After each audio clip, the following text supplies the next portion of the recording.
The morning Margaret Holloway was discarded. The sky over Cloverfield, Virginia had the color of old dishwater. Not stormy, not dramatic, just the flat, indifferent gray of a world that had already moved on before she had been told it was leaving. She stood on the front porch of the house, where she had spent 11 years, not her house. She had understood that distinction from the beginning, though. Understanding something and feeling the full weight of it are two entirely different experiences, and the weight she discovered that morning was considerably heavier than she had anticipated. Her suitcase sat beside her left foot. One suitcase. 43 years of marriage to Frank Holloway. 6 years of widowhood. A nursing career that had spanned 3 decades in 2 hospitals. A lifetime of folding other people's laundry and remembering other people's medication schedules and showing up on every holiday with a dish that required 2 hours of preparation she would never mention. One suitcase. The front door stood half open behind her. Everett, her son, was somewhere just inside that doorway. She could hear him. The sound of a man who wants to leave a room but cannot figure out how to do it without making things worse. The shuffle of shoes that had already decided to go somewhere, but were waiting for the rest of him to agree. Sylvia, her daughter-in-law, stood in the driveway beside the car, with her arms folded across her camel-colored coat. Sylvia was always cold. Margaret had noticed that about her over the years, not the temperature kind of cold, though that too, but the kind that lives behind the eyes, that careful management of feeling that passes for composure. In people who have confused control with strength.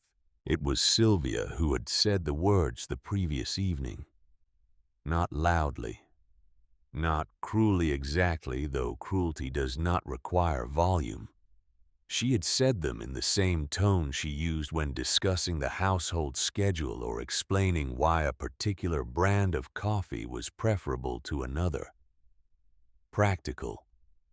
Organized. Resolved. The house has stairs everywhere. You fell twice last winter. We both work.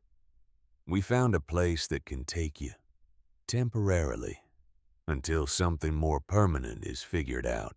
Margaret had sat at the kitchen table she had cleaned 10,000 times and listened to the end of her life in that house described as a logistics problem that had finally been solved. She had not argued. She had nodded once slowly and said she understood. And then she had gone upstairs and begun to pack. Because the one thing she refused to do, the single line she would not cross, was to make them watch her fall apart over it. That particular performance was not something she was willing to give. Everett came to the porch doorway. He was 50 years old and looked in that moment like a boy who had broken something valuable and was standing in the rubble trying to decide whether confession or silence was the safer option.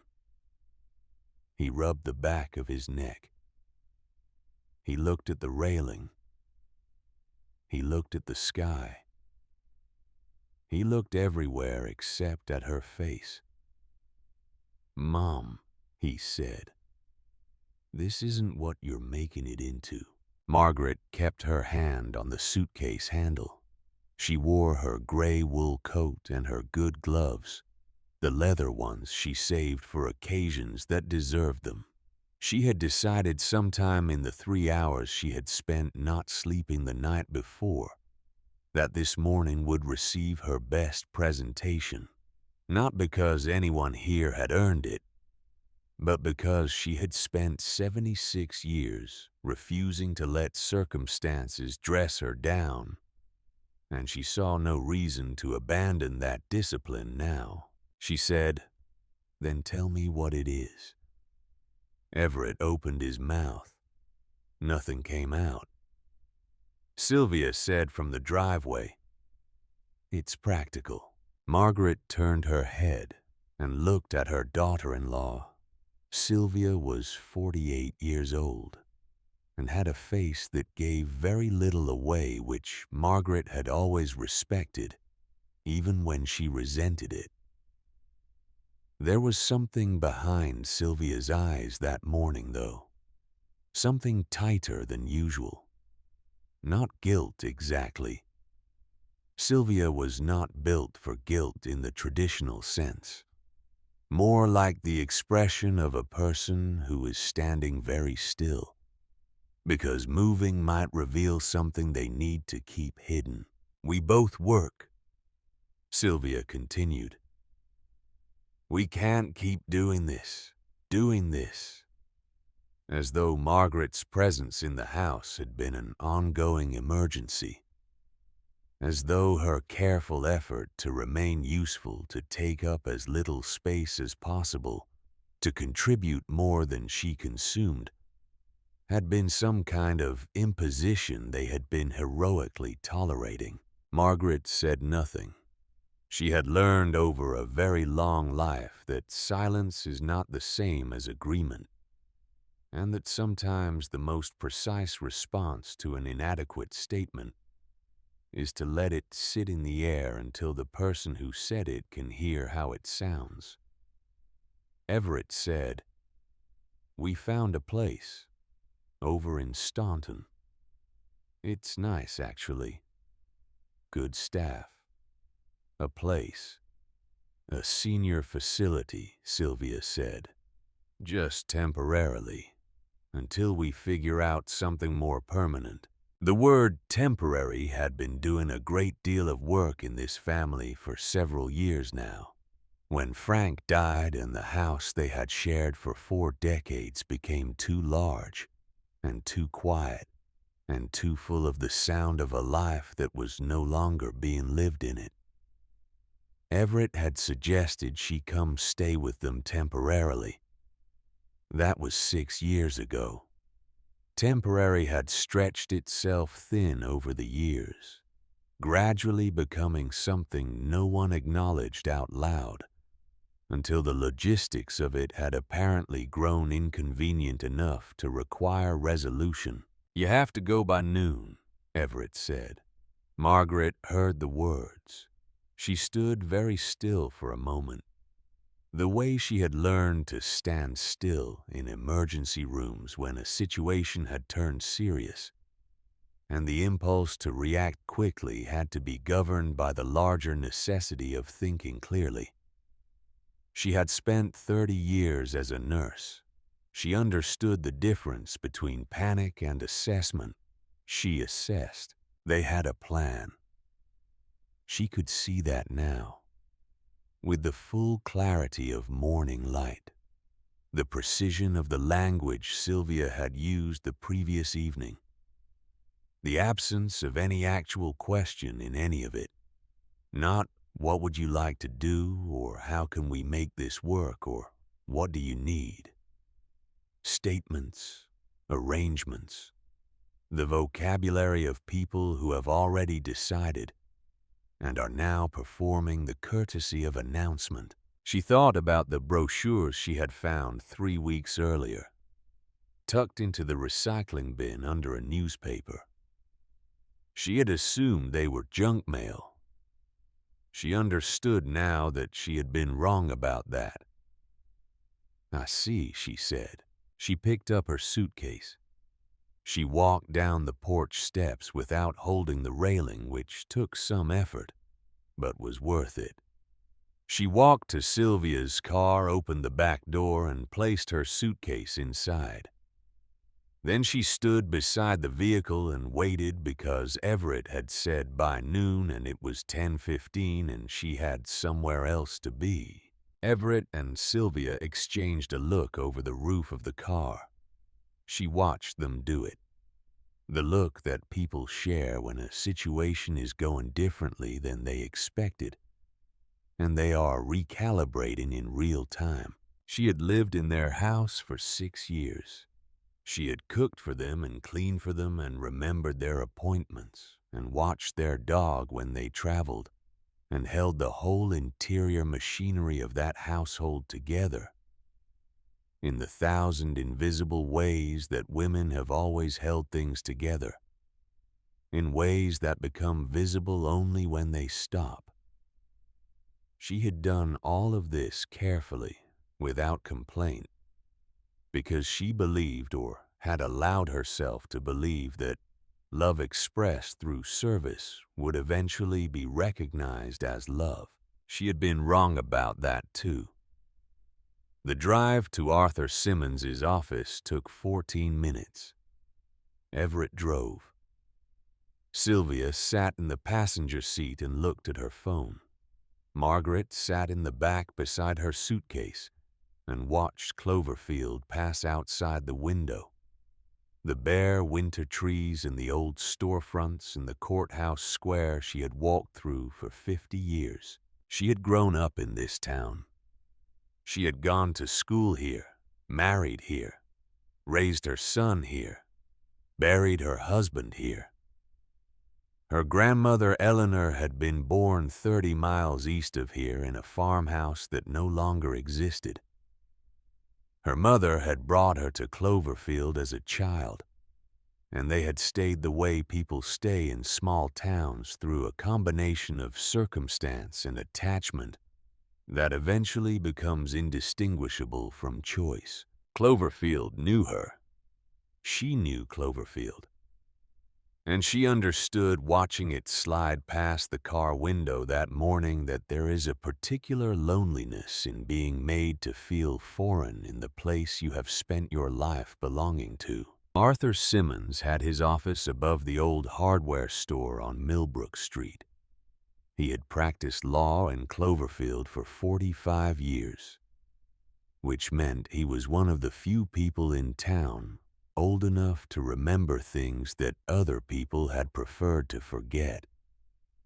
He was 72 years old and had the careful, unhurried manner of a man who had learned that most situations benefit from patience and very few benefit from speed. Margaret had called him that morning at 7:30.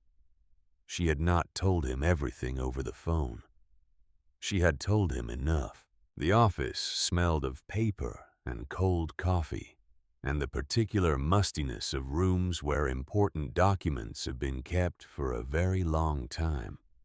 The walls held framed law degrees and a faded photograph of the Cloverfield courthouse from sometime in the 1970s, and a calendar from an insurance company that was 3 years out of date.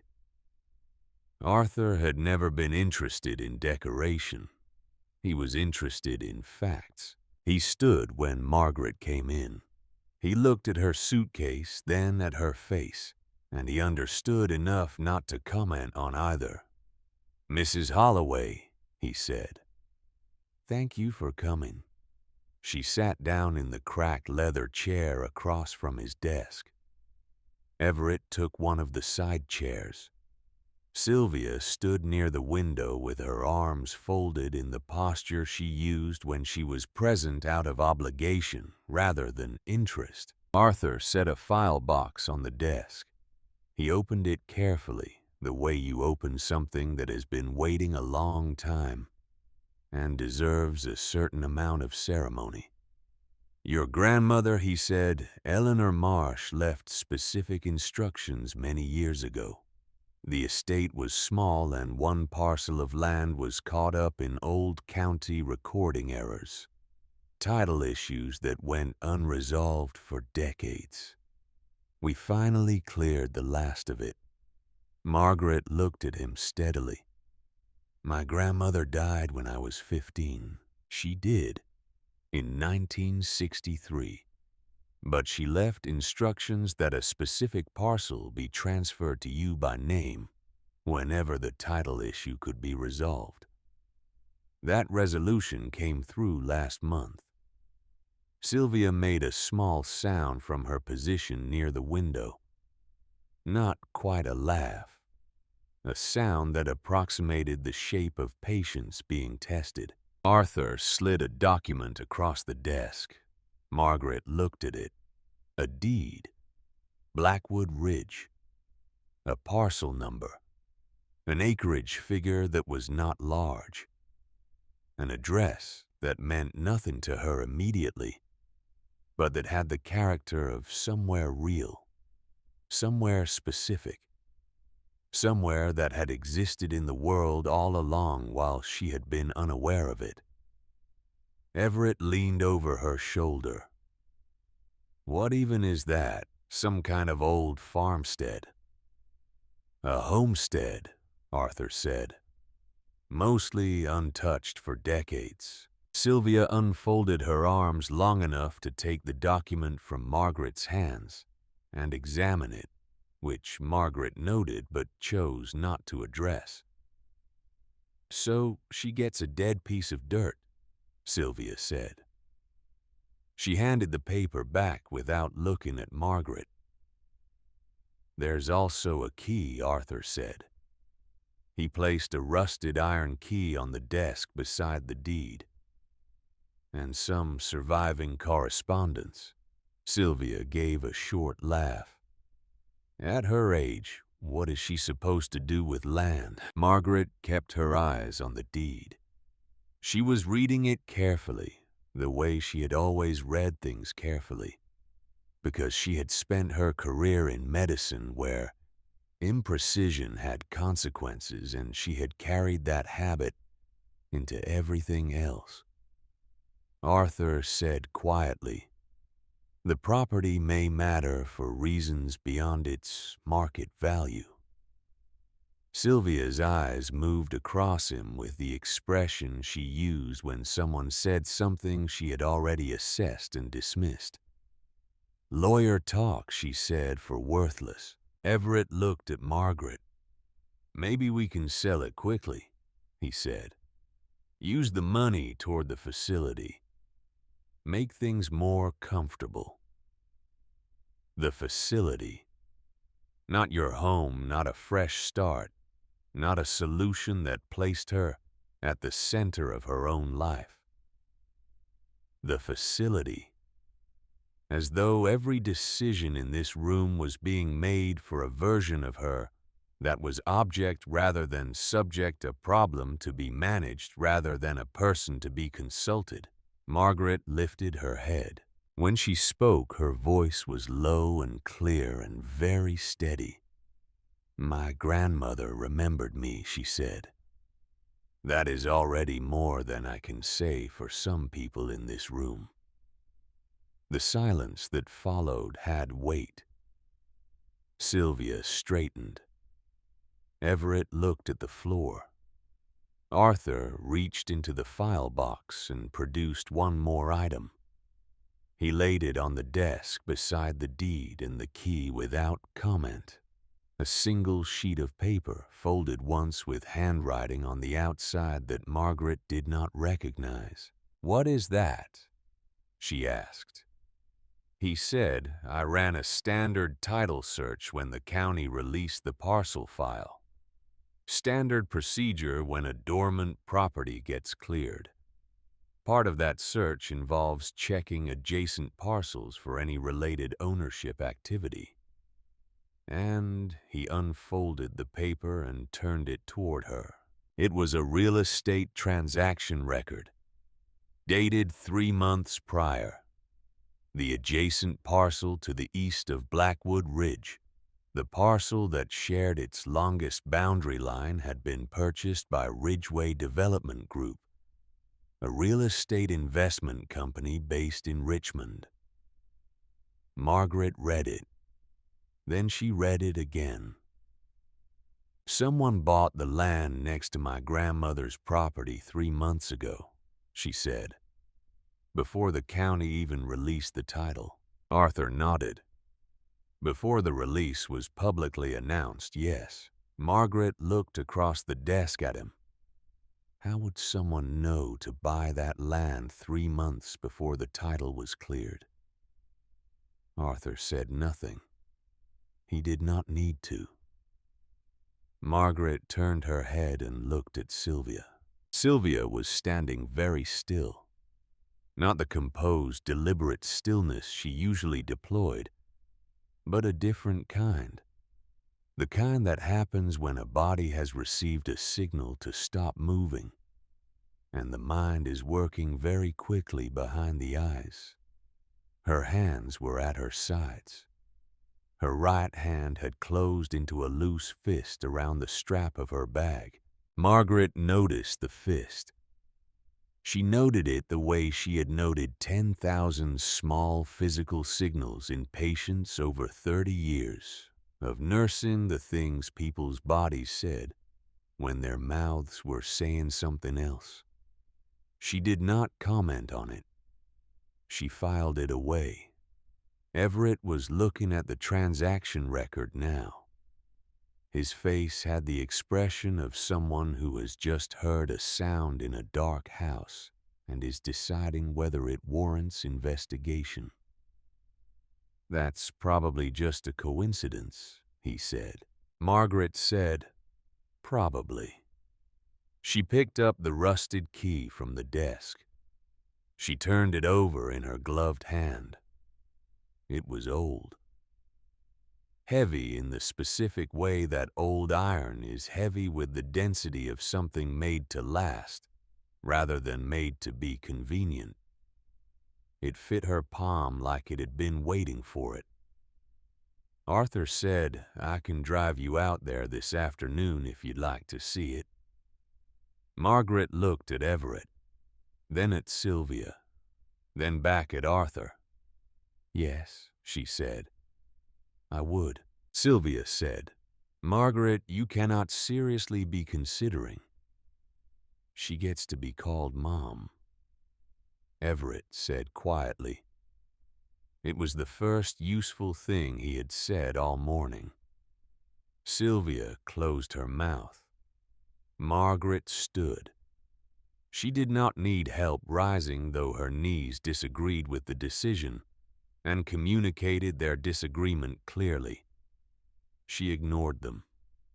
She picked up her suitcase with her right hand and the key with her left. "We'll follow you," Everett said to Arthur. Arthur looked at Margaret. She gave him the smallest nod. "Fine," she said. "Let's go." They stopped for gas on the edge of town because Arthur's Buick was running low. And while the tank filled, he went inside the station and came back with a black coffee for himself and a tea for Margaret, without asking because he had known her long enough to remember. They stood beside the car while the wind pushed at their coats, and the sky stayed gray and unhelpful above them. "Did you know your grandmother well?" Arthur asked. Margaret wrapped both hands around the paper cup. "Not well enough," she said. "She died when I was 15. But I remember her hands. Strong hands. She never touched anything timidly." Arthur nodded. "My father used to talk about her. She came into his office once years before I was practicing. I must have been a boy the one time I saw her. She told him that a woman ought to have one place on this earth that nobody can take from her." Margaret was quiet for a moment. Did she manage to keep it? That's what we're going to find out. They drove east out of a clover field on a road that narrowed as the town thinned. The subdivisions gave way to farmland. The farmland gave way to scrub and winter-pale fields and stands of bare trees that pressed closer to the asphalt as the miles passed. Behind them in Everett's car, Sylvia was on her phone. Margaret could see the glow of the screen in the rearview mirror when she turned to look. She sat facing forward after that. Arthur said, "There's something else I should tell you." She waited. When I pulled the county parcel file, there was old correspondence attached to it. Incomplete, but legible enough. Notes, mostly. They suggest that Eleanor fought very hard at some point to keep this property from being absorbed into a neighboring tract. Someone tried to buy it or fold it in and she resisted. Who tried to absorb it? He was quiet for a moment. I don't know yet. Margaret looked out at the passing fields. The land was flat here, then rolling, then flat again. The irregular rhythm of Virginia terrain in winter. The way it never quite commits to a landscape. Why would someone want that particular piece of land badly enough to fight over it? Arthur said I don't know that yet either. But I intend to find out. Margaret pressed her hand to the outside of her coat pocket where the rusted key rested. She could feel its shape through the wool. Cold, solid. Specific in the way that objects become specific when they have been waiting for something for a long time.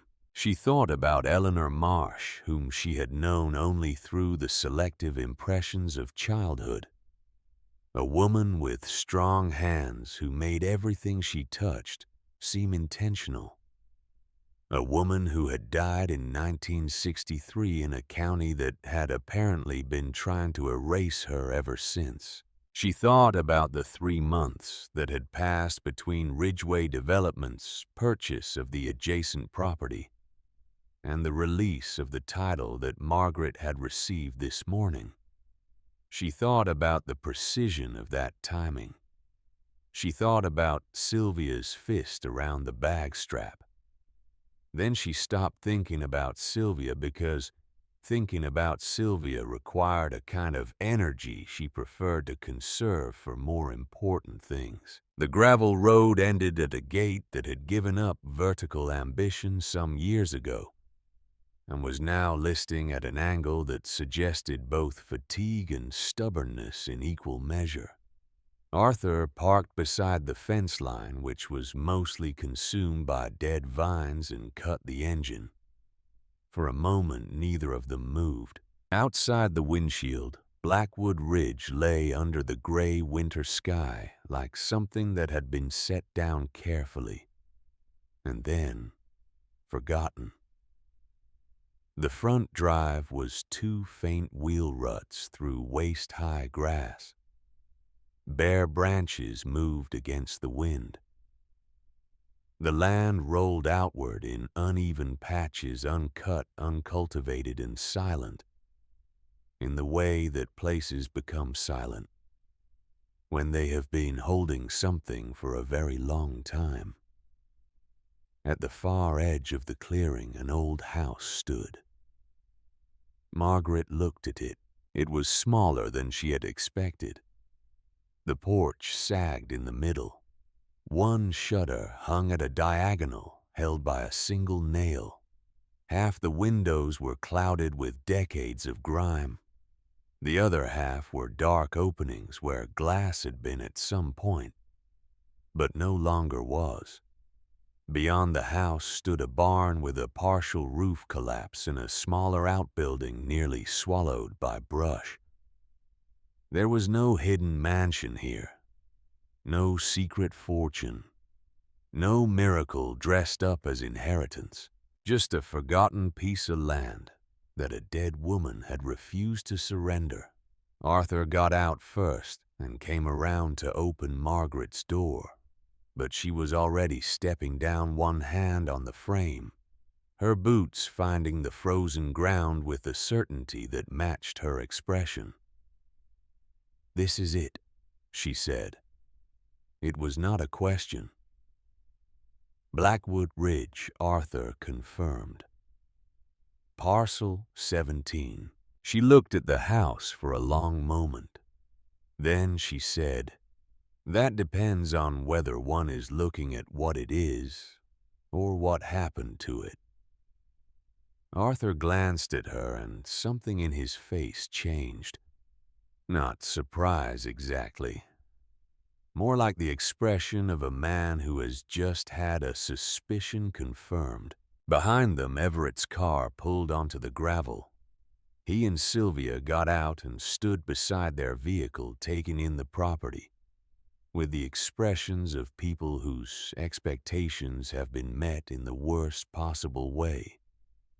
"So this is it," Sylvia said. Her voice was perfectly level, the flatness of someone who has already done their grieving about a situation and arrived at a place of brisk acceptance. Everett said nothing. He was looking at the house with an expression Margaret couldn't immediately read, and she had been reading his face since the day he was born. They walked through the gate together. The wind carried the smell of cedar and wet soil, and something metallic underneath like rust caught in wood or old nails or the specific smell of time applied to iron. Each step crunched over gravel that had been there so long it had begun to disappear back into the earth. Margaret's breathing was steady. She did not hold Arthur's arm, though he offered it twice. She walked with the careful deliberateness of someone who has learned to read the ground before committing weight to it. At the porch steps, Arthur paused. "We can come back another day," he said. "Bring supplies. Proper light." Margaret kept walking. At the front door, she pulled the rusted key from her pocket. It took 2 attempts to get it into the lock, which had swollen with winter cold, and the collective stubbornness of 60 years of disuse.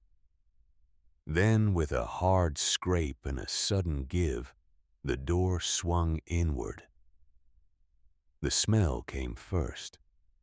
Dust and damp wood, and the particular staleness of rooms that have been shut for longer than memory.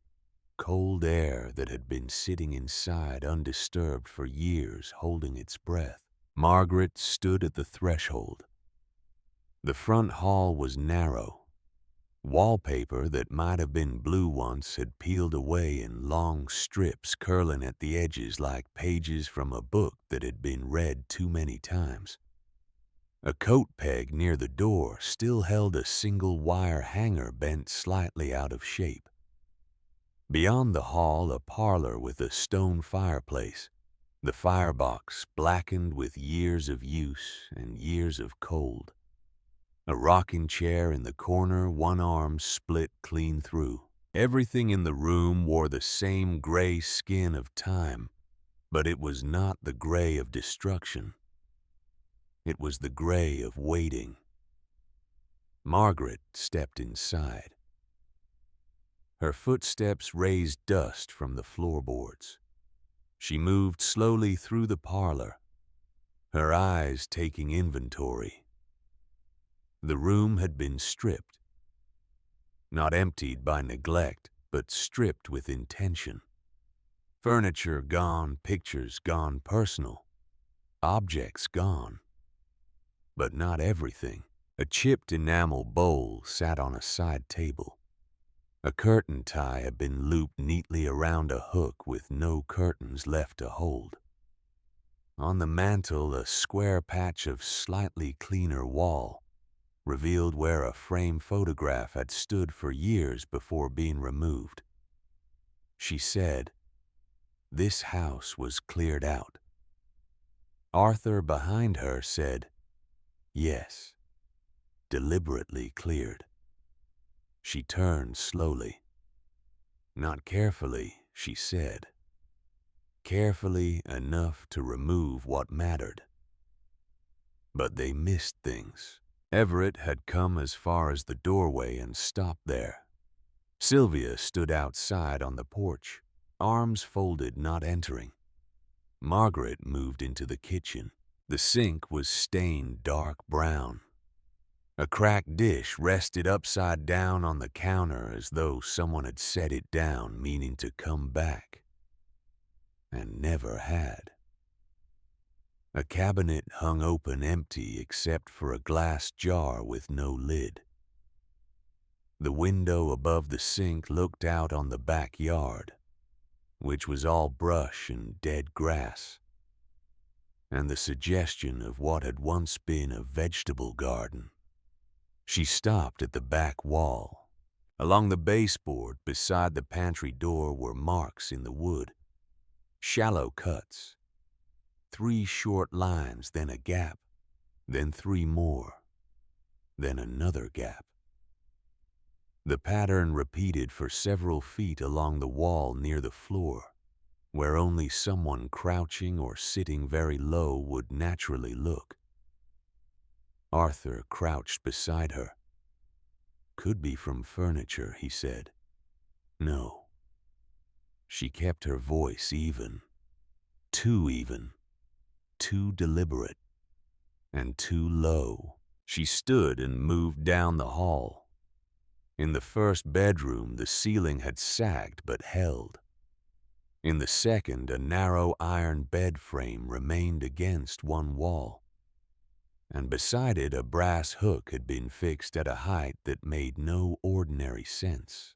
Not standard coat hook height, not shelf height, lower, near where a person seated on the floor might reach, near where a child might reach, or near where a person who had learned not to stand near windows would reach.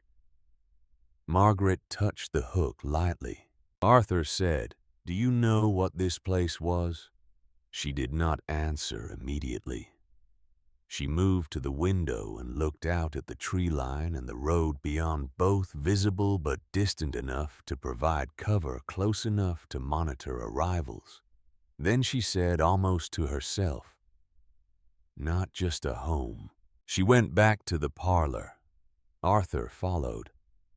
The afternoon light had shifted while they walked through the house, coming in lower now, through the grime-clouded windows, laying gold strips across the dusty floor. Margaret turned toward the fireplace. Something caught her eye. Beneath the broken rocking chair, half hidden by a fold of shadow, was a small wooden sewing box. She bent slowly, retrieved it, brushed the dust from the lid.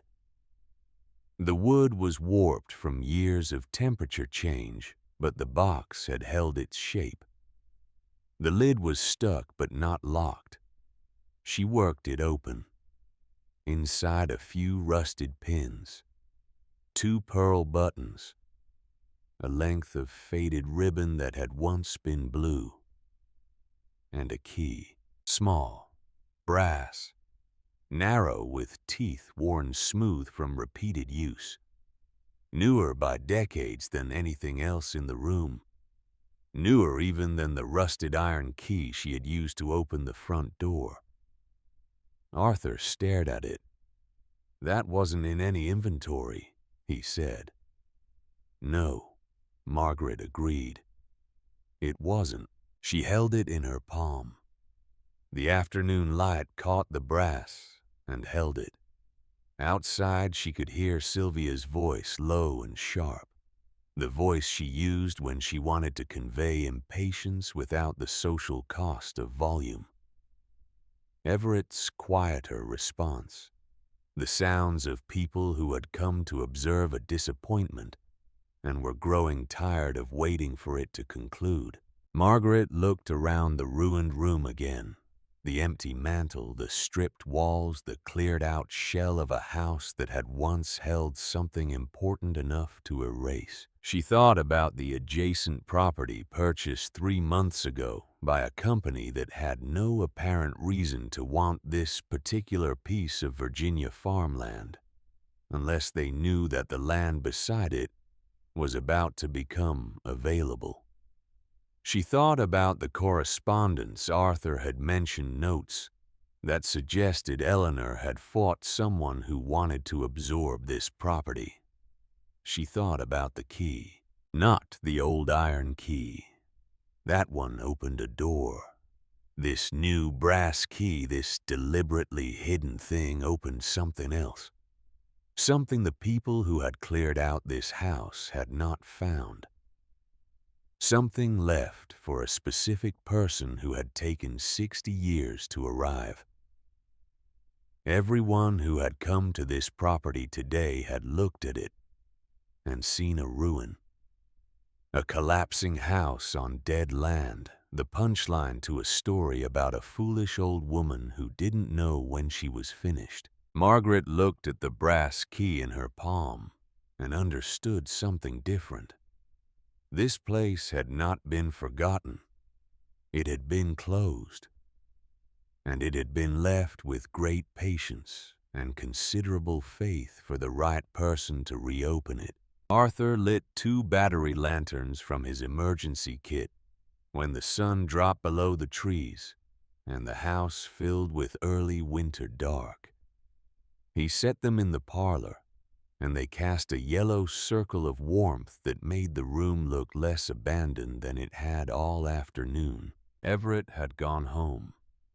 He had stood in the doorway for a long time, watching his mother move through the house with the systematic focus he remembered from her nursing years.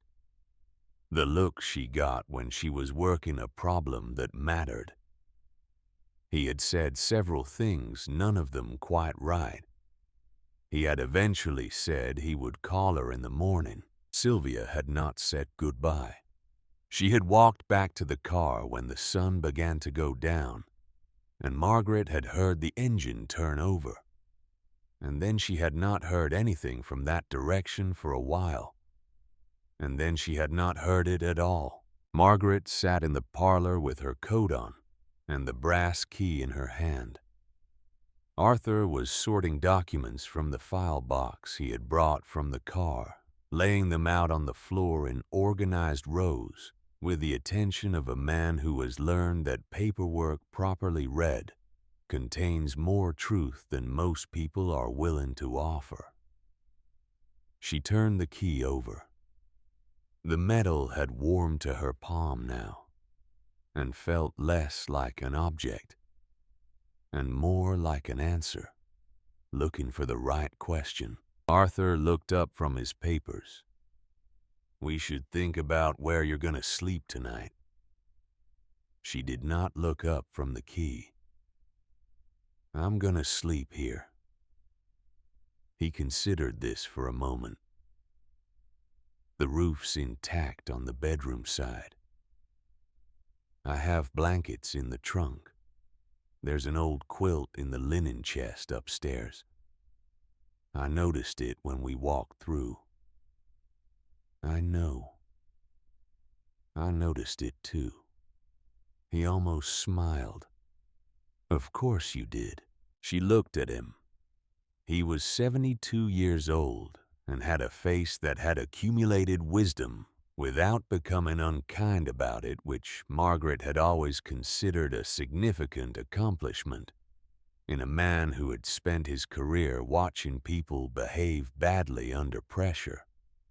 She had known him since she was a young woman and he was a new attorney, and the world had seemed both simpler and more navigable than it did now. She said, "You told me there was correspondence in the county file. Notes about Eleanor fighting to keep this property." He nodded. "Who was she fighting? I haven't been able to determine that yet." The correspondence was partial. Missing pages. Some of it's damaged beyond legibility. But the tone of what's readable suggests there was organized pressure, not just a single buyer making offers. Something more systematic than that. Margaret looked at the small brass key. "Systematic," she said. He said, someone wanted this property badly enough to apply sustained pressure to a sick elderly woman. And after she died, he was quiet for a moment. The lantern light shifted between them. After she died, he said they apparently got what they wanted. Margaret stood. She walked to the window and looked out at the darkness. The tree line was invisible now, subsumed by night, and the only light was the yellow warmth from the lanterns behind her, casting her shadow long and thin against the dirty glass. She thought about what it had cost Eleanor Marsh to hold on to this place. A woman alone in 1963 in a small Virginia county fighting against people with money and connections, and the casual confidence of those who have always expected to get what they want. She thought about what it had cost Eleanor to fail, to die knowing the place she had protected was going to be taken anyway. She thought about Eleanor writing instructions, naming a specific heir, banking on the hope that 60 years later someone would arrive to receive them. She turned from the window. "Arthur," she said. He looked up. "What do you know about the property directly to the east of this one?" "The parcel Ridgeway Development purchased 3 months ago." He set down his papers. "I know it was owned by the same family for several generations. Changed hands recently when the last of that line died with no direct heirs. The estate went to probate, and Ridgeway picked it up quickly. Very quickly, actually." "How quickly?" He folded his hands. "The probate filing and the purchase agreement were dated 11 days apart." 11 days, she said, which suggests either an unusual degree of preparedness or an unusual degree of prior knowledge. Margaret looked back at the window. The darkness outside was complete now. Nothing to see, nothing looking back. Or both, she said. A sound came from the back of the house, not the sound of an old house settling which has a gradual argumentative quality. This was sharper. A knock, deliberate. 2 beats, then a pause, then one more. Margaret and Arthur looked at each other. She picked up one of the lanterns and walked toward the kitchen. Arthur followed, though she noticed he positioned himself to her left and slightly behind her, which was the position of a man who has decided to be useful rather than protective, which she appreciated. The back screen door showed a figure outside. An old man, tall once now, bent slightly at the shoulders in the way of men who have spent decades outdoors in weather that did not care about their comfort. He wore a quilted coat in a faded green and a cap pulled low against the cold. His face, when the lantern light reached it, had the deep-lined, patient quality of someone who had spent 80 years watching things happen and had formed very clear opinions about most of them. He raised one hand when he saw them. Not a wave, an acknowledgement. The gesture of a man who wants to be recognized before he explains himself. Arthur opened the screen door a few inches. "Can I help you?" The old man looked past Arthur at Margaret. He looked at her face for a long moment with an expression she could not immediately name. Recognition, maybe. Or something older than recognition. The look of someone who has been waiting for a specific thing to happen and has just seen it happen. "You've got Eleanor's eyes," he said. Not a question. A statement with the quality of confirmation about it. Margaret stepped forward. "My grandmother was Eleanor Marsh," she said. The old man removed his cap. He held it in both hands in the way that men of his generation were taught to hold their hats when something important was being said. Figured as much, he said. Name's Clifton Cooper. My father worked the timber line on the adjoining property back before the county redrawn half these parcels to favor the men with money. He paused. Didn't think I'd live to see someone come back here. Come back to what Margaret asked. Clifton Cooper looked around the dark kitchen. He looked at the marks on the baseboard that Margaret had noticed earlier. He looked at the pantry door. He looked at the low hook in the hall beyond, just visible from where they stood. He looked back at Margaret. This place, he said, wasn't just a homestead. He glanced toward the road, though there was nothing to see but darkness and cold. His voice dropped not from secrecy exactly, but from the old habit of speaking carefully about things that had once been dangerous to say aloud. Women used to come here at night, he said, sometimes with children, sometimes alone, sometimes in a condition that told you everything you needed to know without a single word being said. Your grandmother took them in, fed them, hid them till morning or longer, bought their train tickets herself under names that weren't their real names, so they couldn't be followed. Margaret felt something move through her that was not quite surprise, because some part of her had been moving toward this understanding since she first walked into the house and read the careful, deliberate silence of it. But understanding something and having it confirmed are two different experiences, and the confirmation settled into her chest with a weight that was somehow both heavier and steadier than anything she had felt all day. From whom were they hiding? Arthur asked. Clifton answered without hesitation, the way a man answers a question that has had 60 years to find its plainest form. From husbands, he said. Brothers sometimes. Sometimes from sons.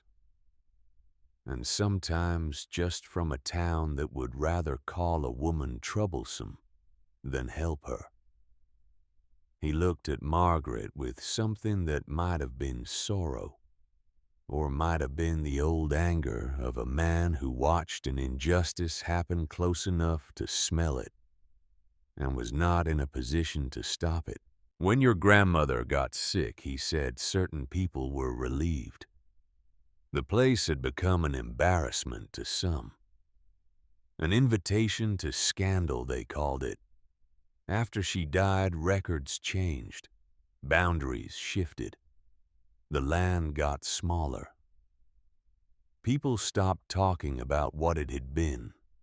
Arthur said very carefully, Do you know who changed the records? Clifton gave a smile that had no warmth in it. Same kind that always does.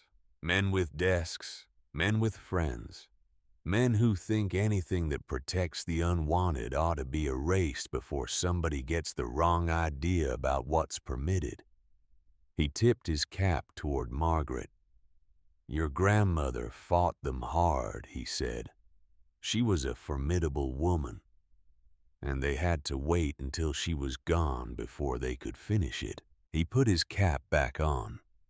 He looked at the house one more time, taking it in with the expression of a man who has carried a memory for a very long time and has finally found somewhere to set it down.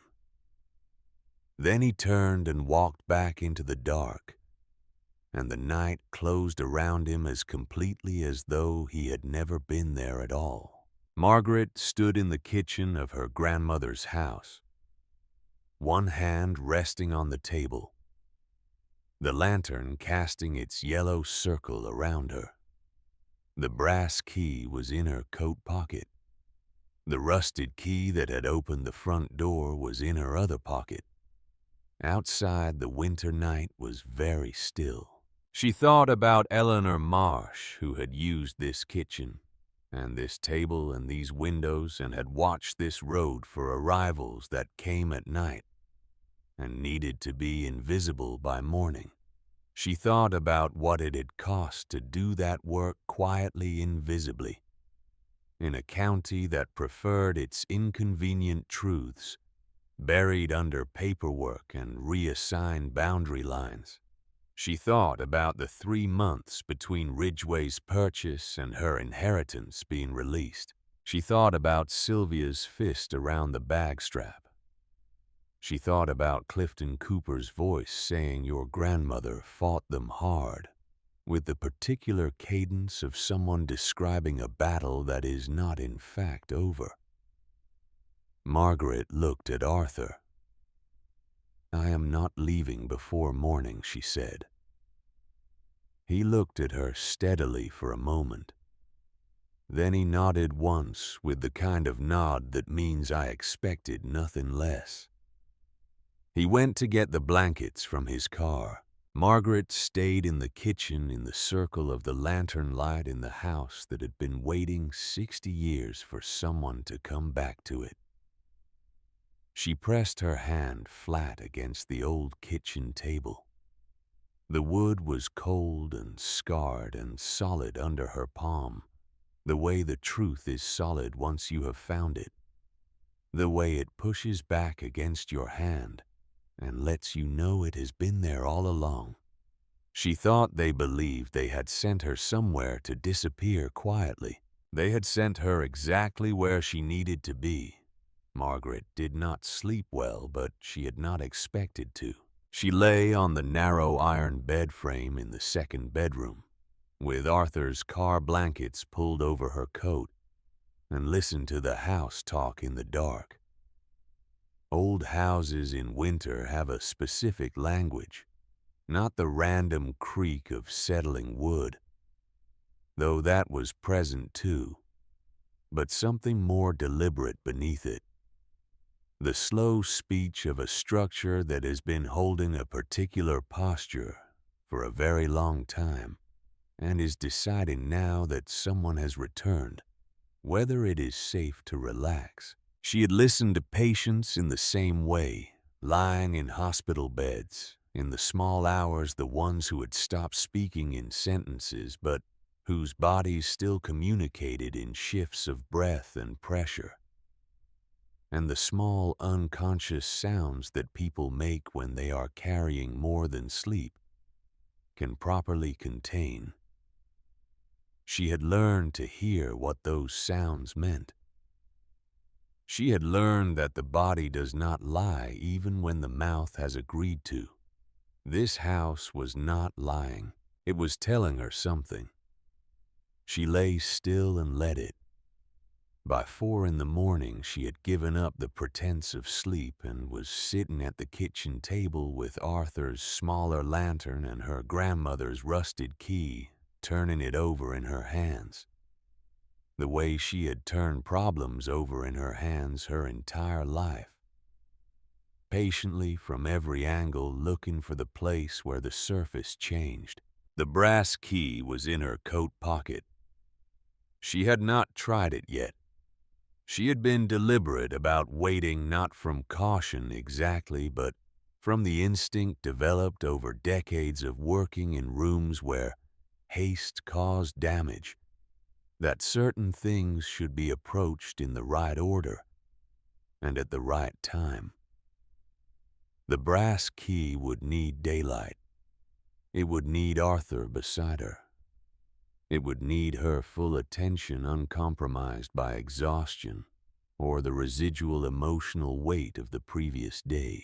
She sat in the kitchen and waited for morning, and the house sat with her, and somewhere outside in the frozen dark, a bird called once and then went quiet.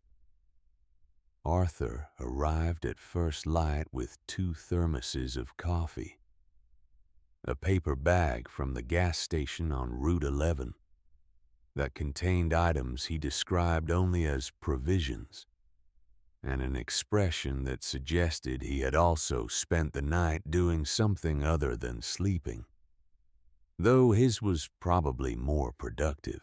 He set everything on the kitchen table and looked at her face. "You didn't sleep," he said. "Neither did you."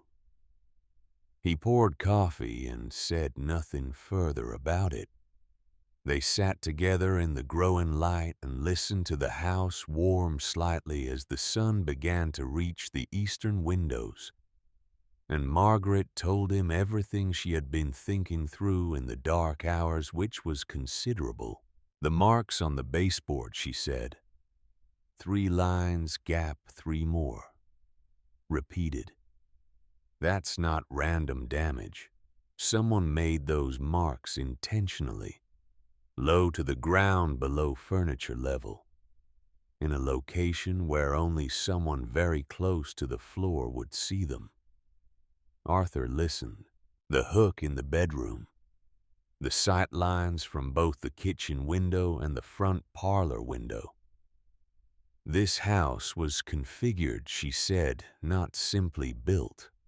Every placement has a logic to it that only makes sense if you understand what the house was being used for, where to watch for arrivals, where to stay below window level, where to keep things that needed to stay hidden.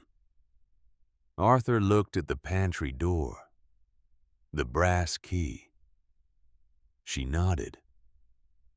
He said Clifton Cooper called it a refuge last night. More than that. She wrapped her hands around the coffee cup.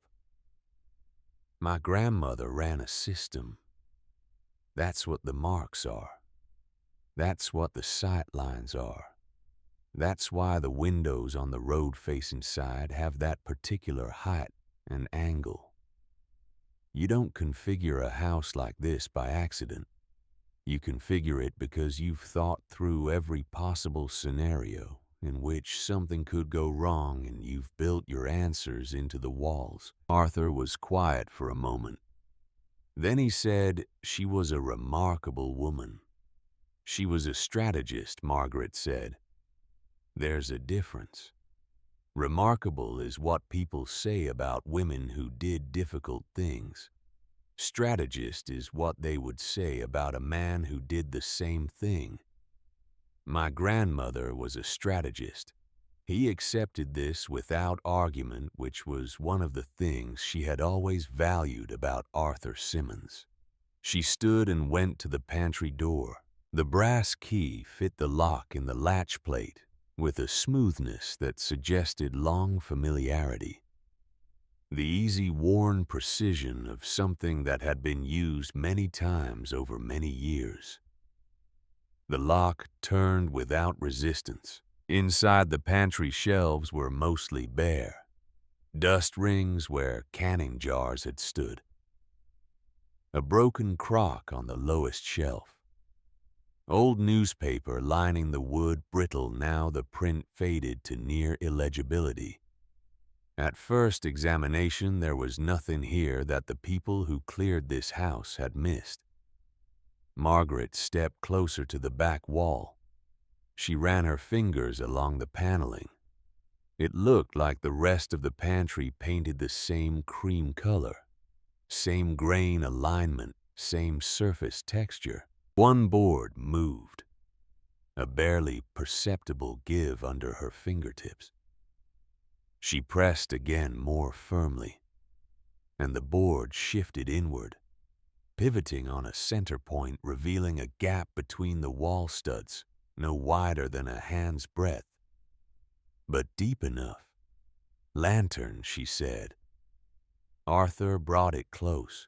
Inside the cavity, wrapped in oilcloth that had hardened and cracked at the folds with age, was a bundle approximately the size of a small ledger. It had been placed here with care, set back against the far side of the cavity so that even with a light source it would not catch the eye of someone who did not know to look. Margaret drew it out with both hands. She carried it to the kitchen table and set it down. Arthur stood beside her. Neither of them spoke. Outside, the winter morning was fully established now, pale and clear, the light coming through the kitchen window at the low angle of a sun that had not yet found its winter authority. She unwrapped the oilcloth carefully, peeling it back from the corners first, then the center. It crackled as she worked, the sound of something preserved beyond its natural time. Inside, a bundle of letters tied with ribbon that had once been blue and was now a faded gray blue that retained only the suggestion of its original color. A leather notebook, slim, its cover darkened with age and handling. A flat envelope sealed with wax, so old it had gone almost black, the surface cratered and cracked like the face of something ancient. And a separate, smaller envelope sealed with a different wax, darker, still addressed in handwriting that was firm and deliberate and entirely unknown to her. For the one who comes back. Margaret looked at those words for a long time. Arthur said nothing. She picked up the top letter from the bundle first because the bundle represented Eleanor's active record, and she needed to understand the context before she understood the conclusion. The paper trembled slightly in her fingers, though she could not have said whether from her hands or from the paper itself, which had earned a certain fragility through 60 years of waiting. The handwriting was strong and slanted, the handwriting of a woman who had learned penmanship as a discipline rather than an ornament. She read, Eleanor Marsh had not hidden family records or sentimental correspondences. She had hidden testimony. The letter was addressed to no one and everyone, the address of a document written for whoever would most need it whenever they appeared. It described the land. It described the specific location of the eastern boundary and the spring house and the lower field that provided the property's water access in dry seasons. It described the work that had been done here in plain, unsparing language. Women came here, Eleanor had written. I will not catalog their injuries. I will only say that every woman who arrived at this door arrived because the alternative was worse than the risk. And if you understand what it means for a woman to choose a dark walk across uncertain ground over remaining in her own home, then you understand everything you need to understand about why this place existed and why it must continue to exist. Margaret set the letter down. She pressed her fingers against her lips. Arthur read the lines she had set before him. He said nothing for a moment. Then he said quietly, Good Lord. She opened the leather notebook. It was not a diary in any conventional sense. There were no reflective passages, no weather observations, no personal sentiment. It was a record. Dates and initials and short entries in Eleanor's firm, economical hand. December 4th. Woman arrived after dark. Child sleeping in her arms. Kept them 3 days. Sent north on the 7th. March 11th. Lanterns out. Sheriff passed twice on the road. No entry. June 2nd. Sent MB on the early train. Fare paid from the household account under lumber. Burn this page if anyone asks. August 19th. 2 sisters. Stayed 10 days. The younger one asked if she could come back if she needed to. Told her yes. The answer is always yeah. November 30th. Man came to the front door in the afternoon asking about the property. Said he represented a buyer interested in purchasing. Told him the property was not for sale. He smiled and said everything has a price. I told him some things have an owner instead.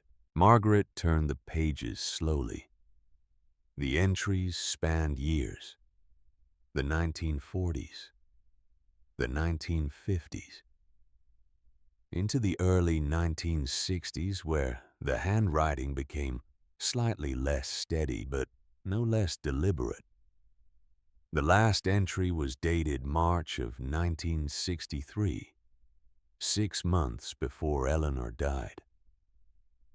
The woman who keeps records is the woman who cannot be entirely erased, Margaret thought. Eleanor Marsh had understood that. She had understood that the most dangerous thing a person can do to the powerful is to write things down. Arthur said the notebook alone could support a historical designation application. Margaret was already reaching for the flat sealed envelope, the one with the wax so old it had gone black. She worked the seal open carefully, using her thumbnail at the edge, where the wax had already cracked, trying not to destroy more than time had already destroyed. Inside was a document handwritten 3 pages formal in structure, in the way of legal instruments, attempted by someone who was not a lawyer, but had read enough of them to understand their architecture. It was titled in Eleanor's hand at the top of the first page, Declaration of Intent and Proposed Trust Instrument, Blackwood Ridge Property. Margaret read it. Eleanor had drafted in 1962, a year before her death, a complete framework for placing Blackwood Ridge in a charitable trust.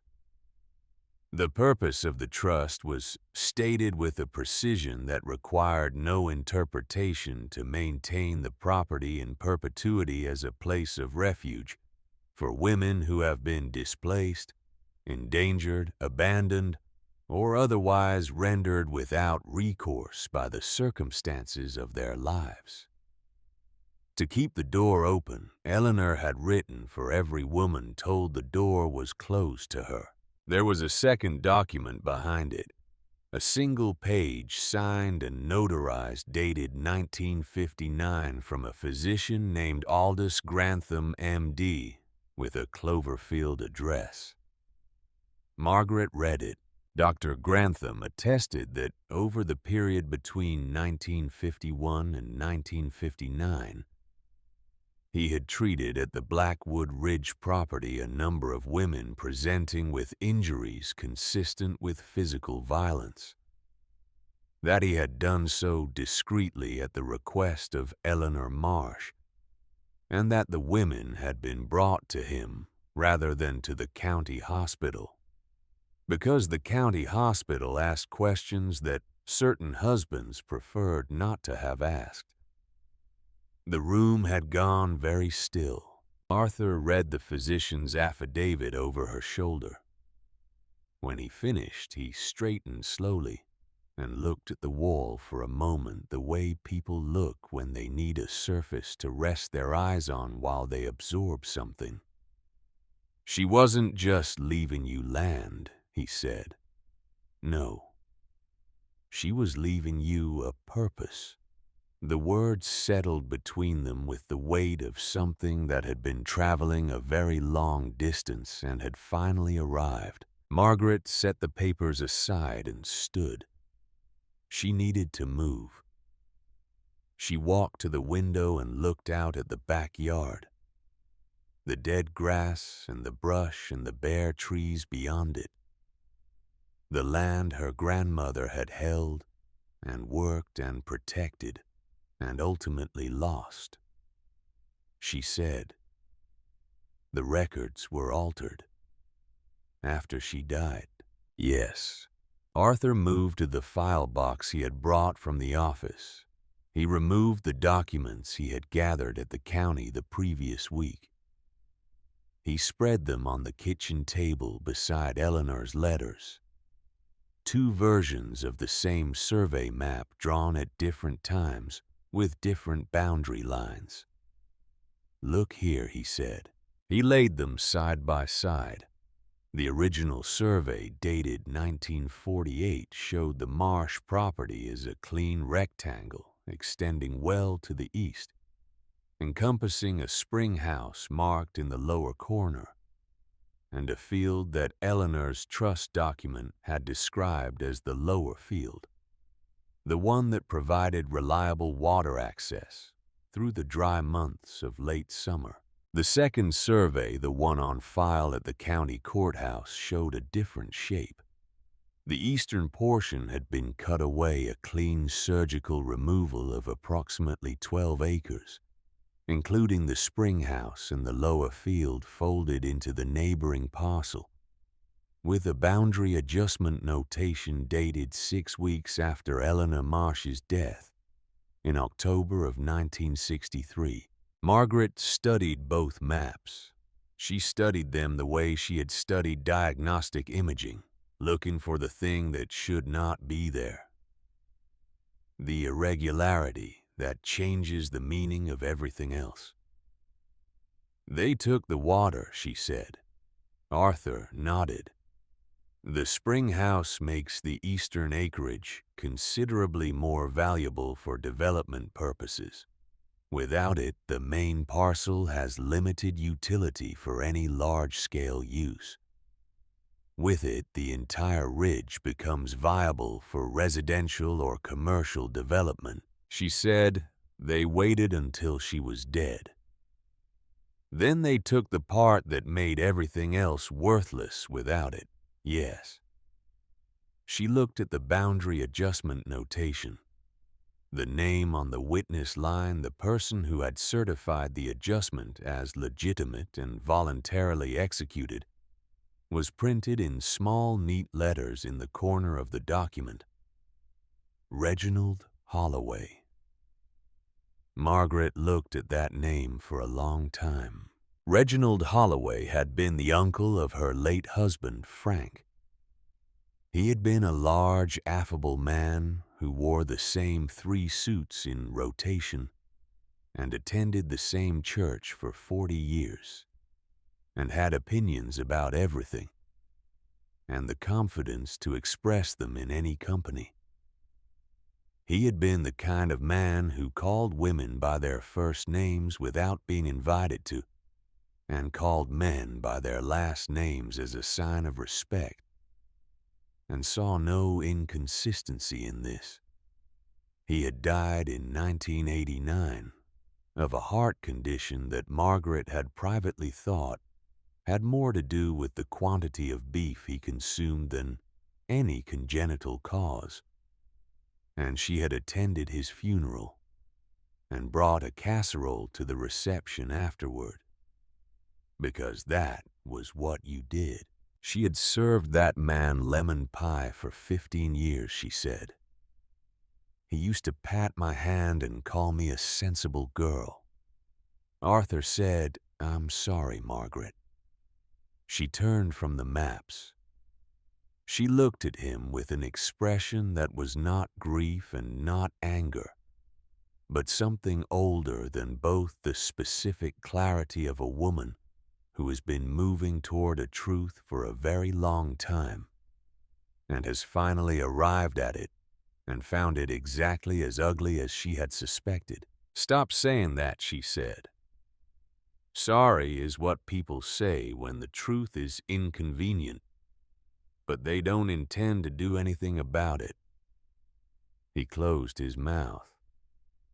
She said, "Can we prove it?" It was not entirely a question.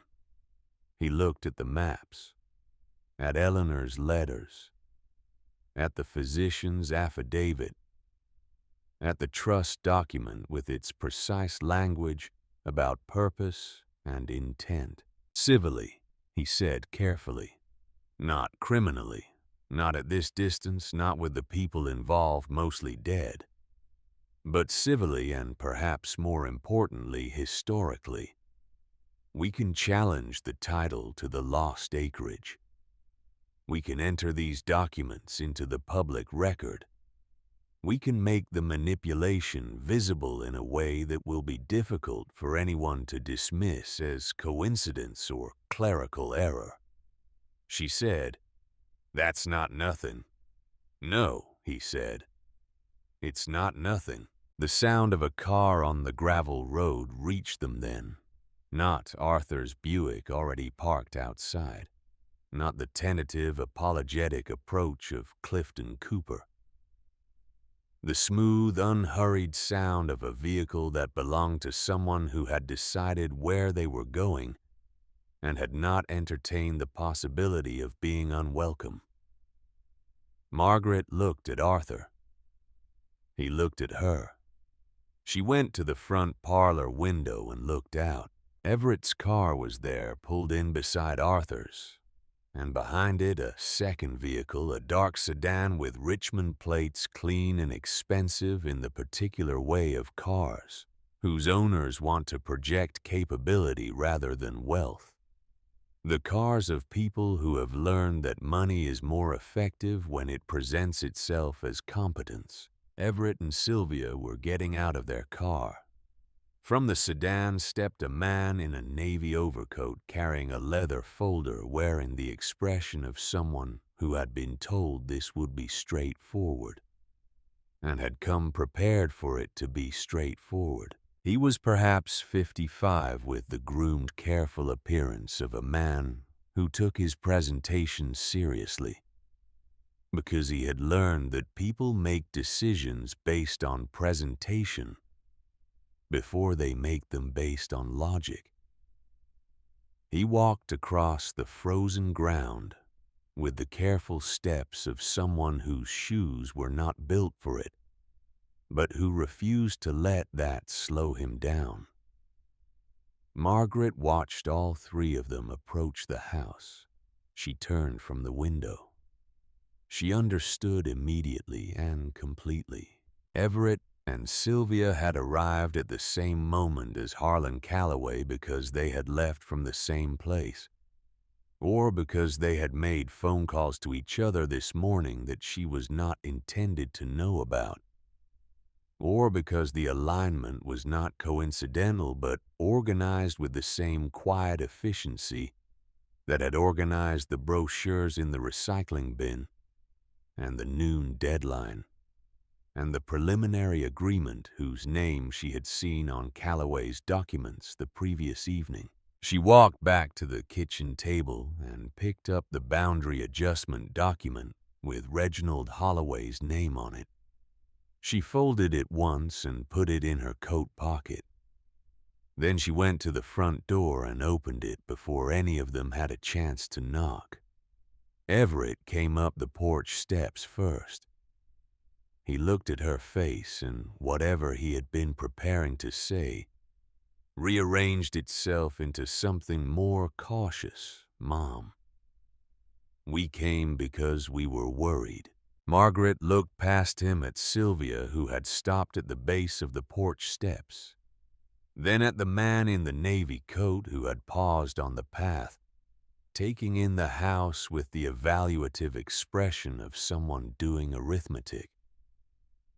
"You drove 40 minutes on icy roads," Margaret said out of worry. Everett said, "Can we come inside?"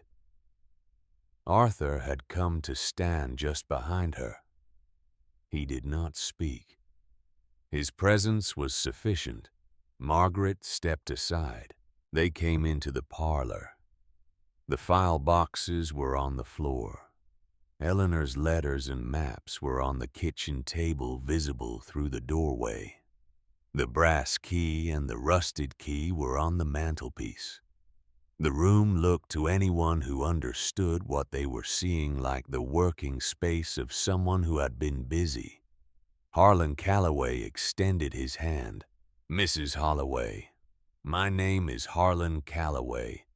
I represent Ridgeway Development Group out of Richmond. Margaret looked at his hand without taking it. I know who you represent, she said.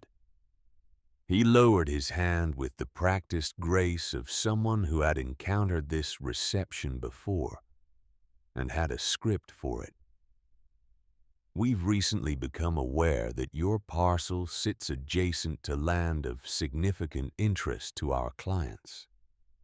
I'd be happy to discuss what I believe you'll find a very generous offer, one that would spare you the difficulty of litigation and property management at a time when you purchased the adjacent parcel 3 months ago, Margaret said. He paused. Yes, we did. Before the county released the title on this property, there was a brief silence, the kind that has content in it.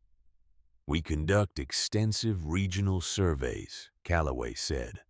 Our research indicated there might be opportunities in this corridor. Your research indicated that a 60-year title dispute was about to be resolved in favor of an elderly woman who might be willing to sell. Margaret kept her voice even and informative as though she were explaining something to a student. That's a different thing from a regional survey. Sylvia said, Margaret, no one is trying to take advantage of you. Margaret turned to look at her daughter-in-law. Sylvia was standing near the window, arms folded, wearing the expression that Margaret had spent 11 years learning to read. The controlled surface, the careful management of everything visible. But there was something else this morning, something that had not been entirely present yesterday. A tightness around the eyes that went beyond calculation into something raw. Margaret held that gaze for a moment. Then she turned back to Everett. Everett, in the folder Mr. Calloway is carrying. Is the name Holloway Family Trust on any of the documents? Everett's face did not change in the gross way that guilt usually moves a face. It was subtler than that.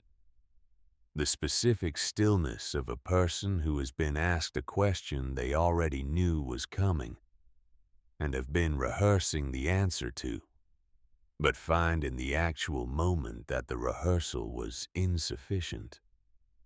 Mom, is it? She said. The silence lasted long enough to be an answer. Margaret walked to the kitchen table. She picked up the document she had set there.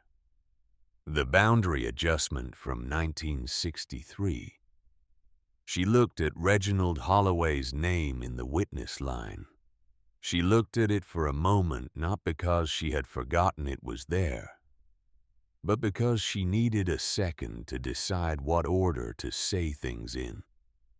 Your family, she said to Everett without turning around, has been involved in this property for longer than you know. He said, What does that mean? She brought the boundary adjustment to the parlor and set it on the rocking chair in front of him. Without handing it to him, she pointed to the witness line. Everett looked at it. He looked at the name. He looked at it again. That's Uncle Reg's signature, he said. In 1963, Margaret said, 6 weeks after my grandmother Eleanor Marsh died, 12 acres of this property were removed from the deed and transferred to the neighboring parcel.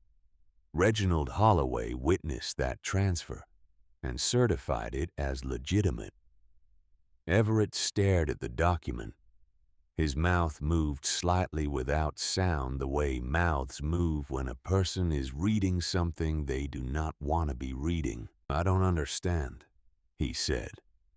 But the confusion in his voice had a particular quality that Margaret had heard before. Impatience receiving difficult news. The confusion of a person who does understand, and is hoping that further words will somehow make the understanding less definitive. Your great uncle helped strip this property of the acreage that made it viable, Margaret said. The eastern 12 acres contain the spring house and the lower field. Without them, this land has limited development value. With them, someone could build on the entire ridge. And 3 months ago, the company standing in my parlor purchased the land on the other side of those 12 acres. She looked at Calloway, who had gone very still. She looked at Sylvia, who had not moved from the window. She looked at Everett.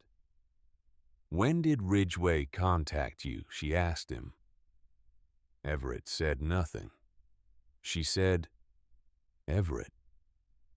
He looked at the floor. He looked at the boundary adjustment document. He looked at his wife. 4 months ago, Sylvia said. Harlan contacted us 4 months ago. Her voice was flat and precise.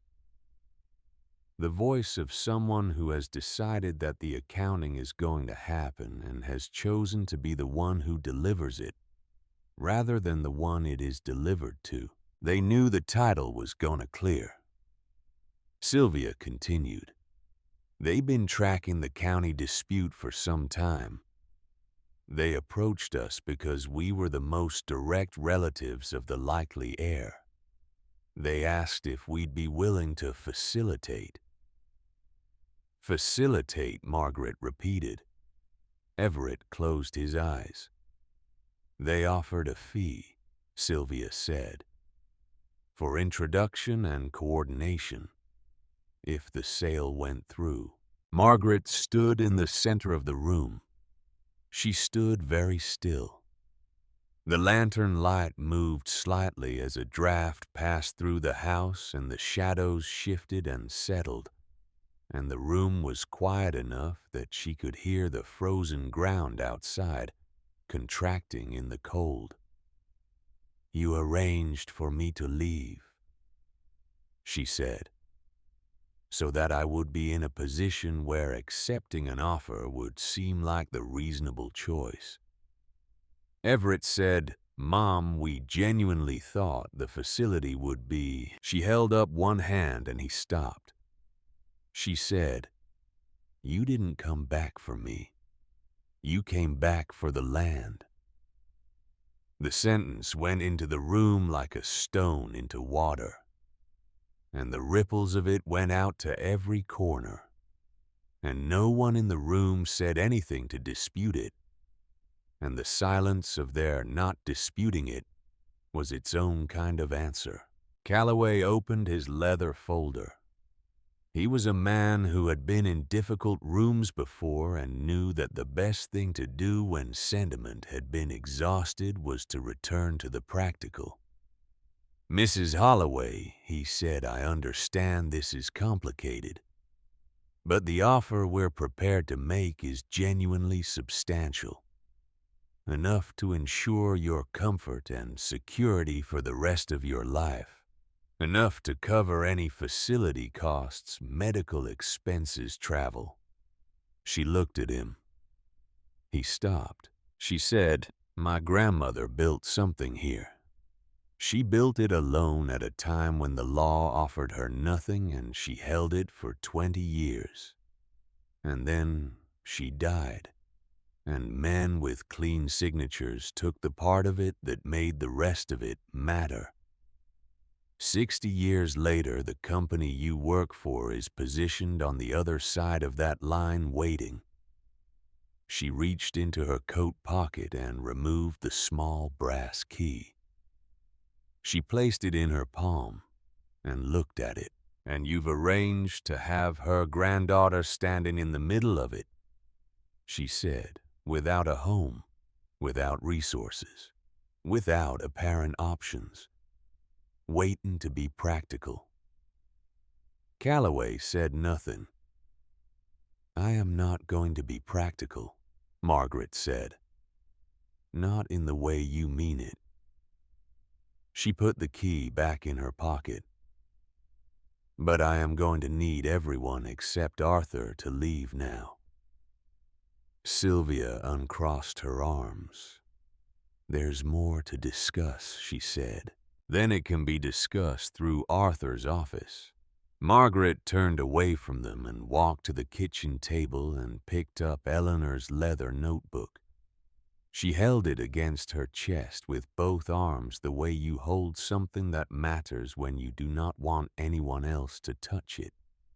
I will not have the conversation you came here to have in my grandmother's house. Harlan Calloway looked at her for a moment with the expression of a man recalibrating. He closed his folder. He was professional enough to know when a room had shifted in a direction that made further negotiation counterproductive. He said, "The offer will remain open." She said, "That's your choice to make." He left. Everett looked at his mother for a long moment, and she looked back at him. And there was something in that exchange that was not yet resolution, but was at least honest.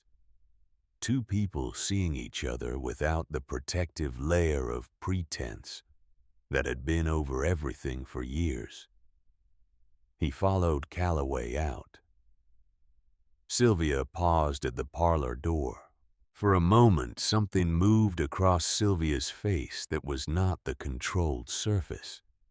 It was there briefly.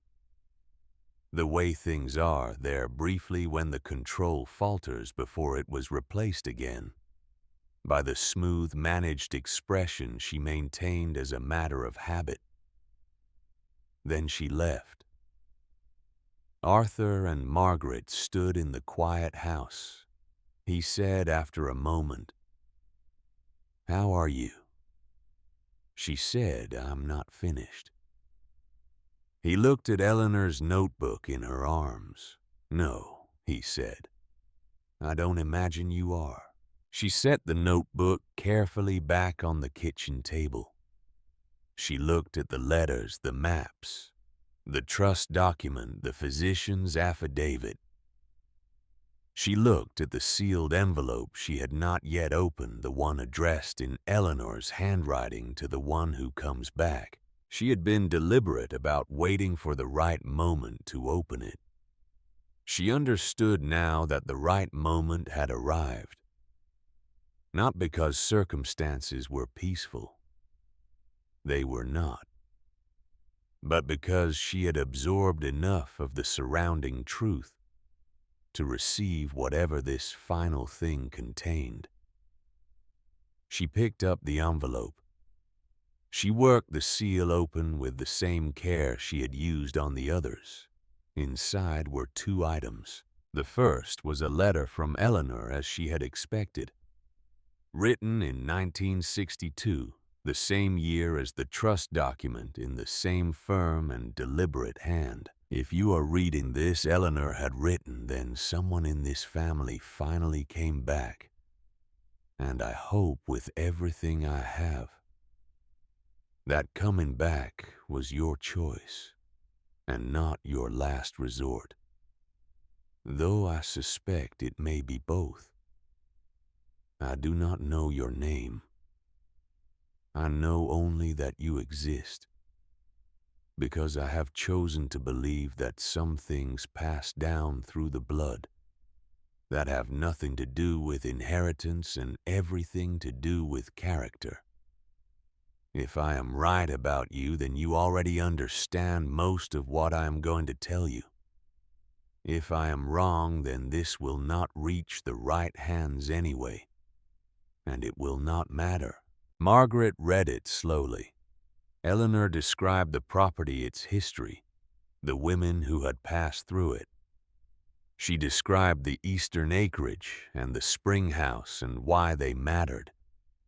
She described the men who had come to the door and made offers and then come back with other men and other offers, and finally, with the kind of pressure that did not announce itself as pressure, but made itself felt nonetheless. She described her illness and her fear of what would happen to the property after she was gone.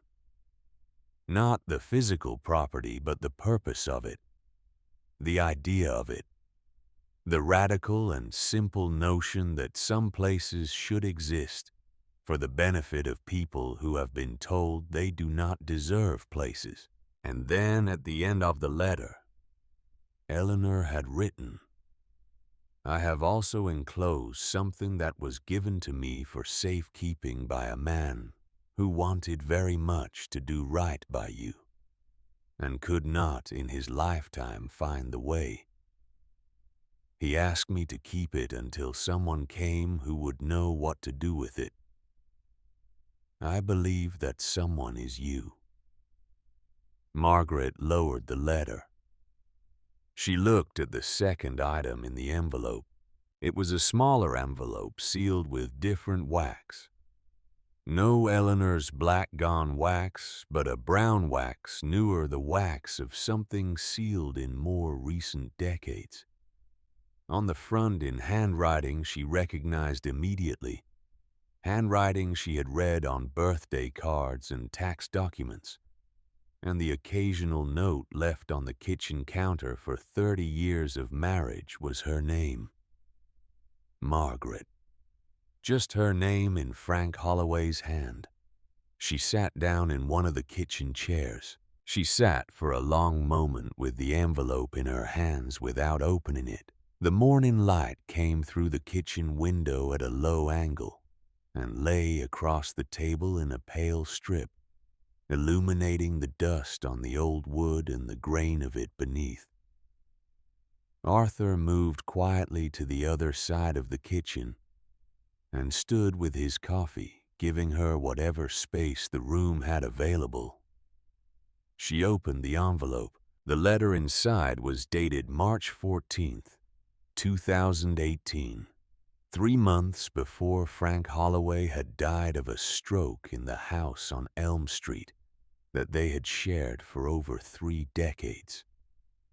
"My Margaret," he had written, "if you're reading this, then you found your way to Blackwood Ridge, which means things went worse than I hoped and better than I feared." She pressed her hand flat against the table. "I need to tell you something. I should have told you while I was there to say it. And I did not, because I was afraid, and because I thought I could fix it myself, and because I was wrong about both. These are the facts of it. I knew about Reginald.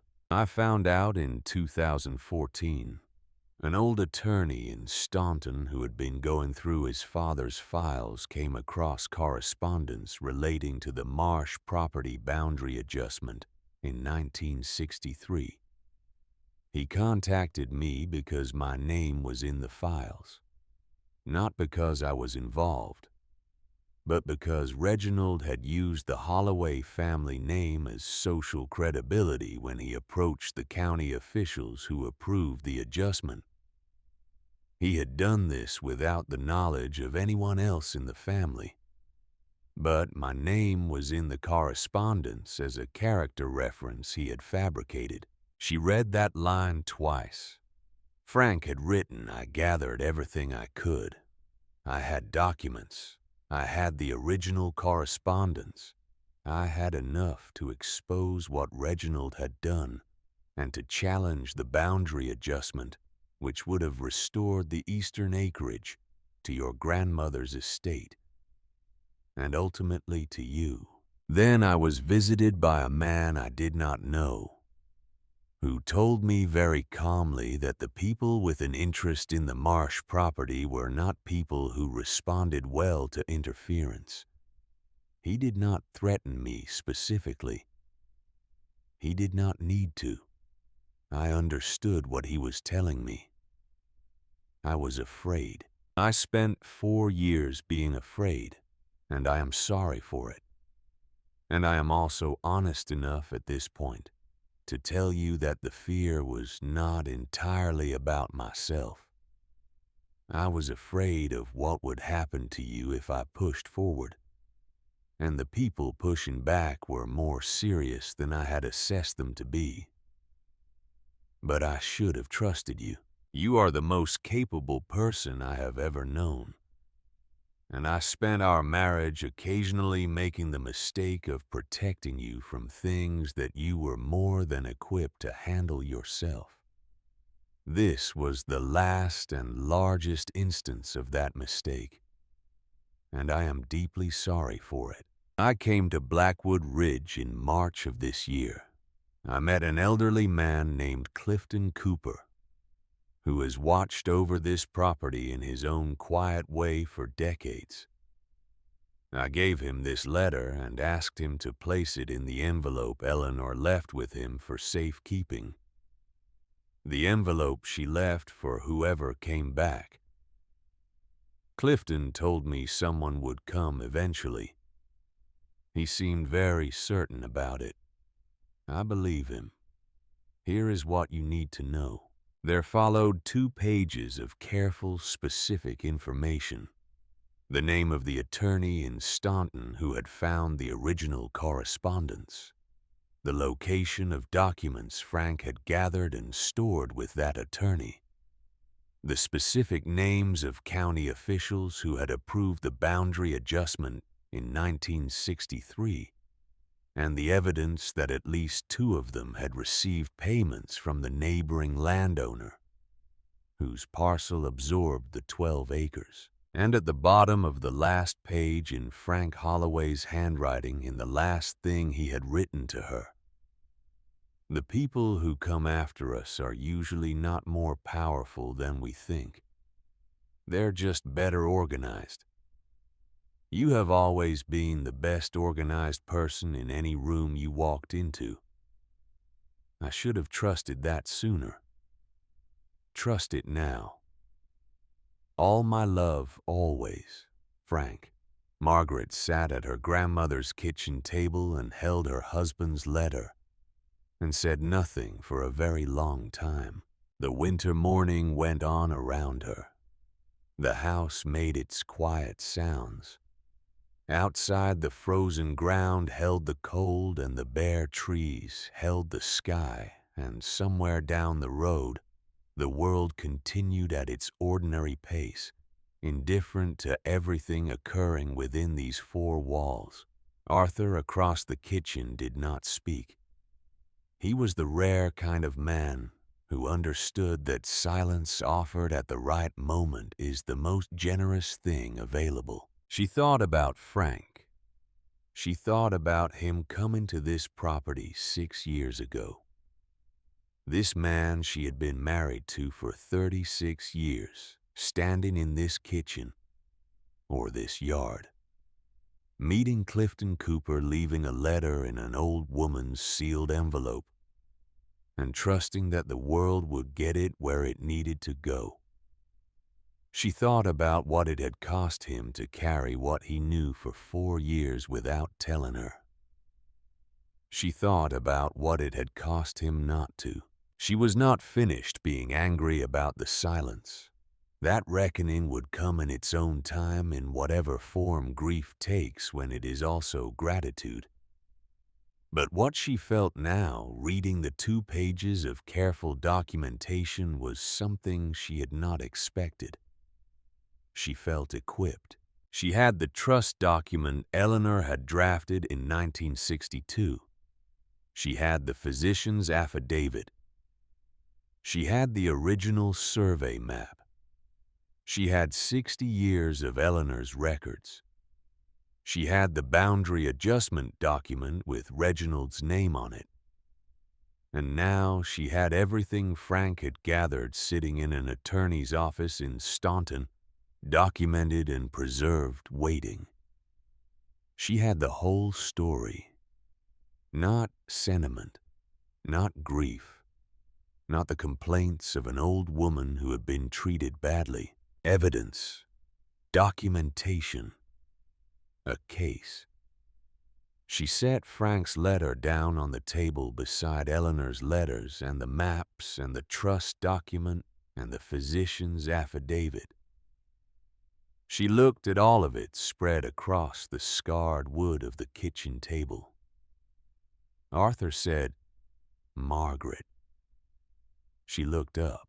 He was holding a document. She had not seen him pick up one of the ones from his file box. His own research rather than Eleanor's. He held it in both hands with the expression of a man who has just found something he was not entirely prepared to find. "What is it?" she asked. He looked at the document, then at her. "The attorney in Staunton," he said, "who contacted Frank in 2014. She waited. "His name is William Farris. He's been practicing there for 40 years. His father was the one who found the original correspondence in 1963. She said, "Frank mentioned him." "I know," Arthur said. "I reached out to Farris last week as part of the standard title research. I wasn't sure why his father's name kept appearing in the peripheral documents attached to the county file. He said he had been waiting for someone to call about this case for some time." Margaret looked at him steadily. "He has all of Frank's documents," Arthur said. "Everything Frank gathered.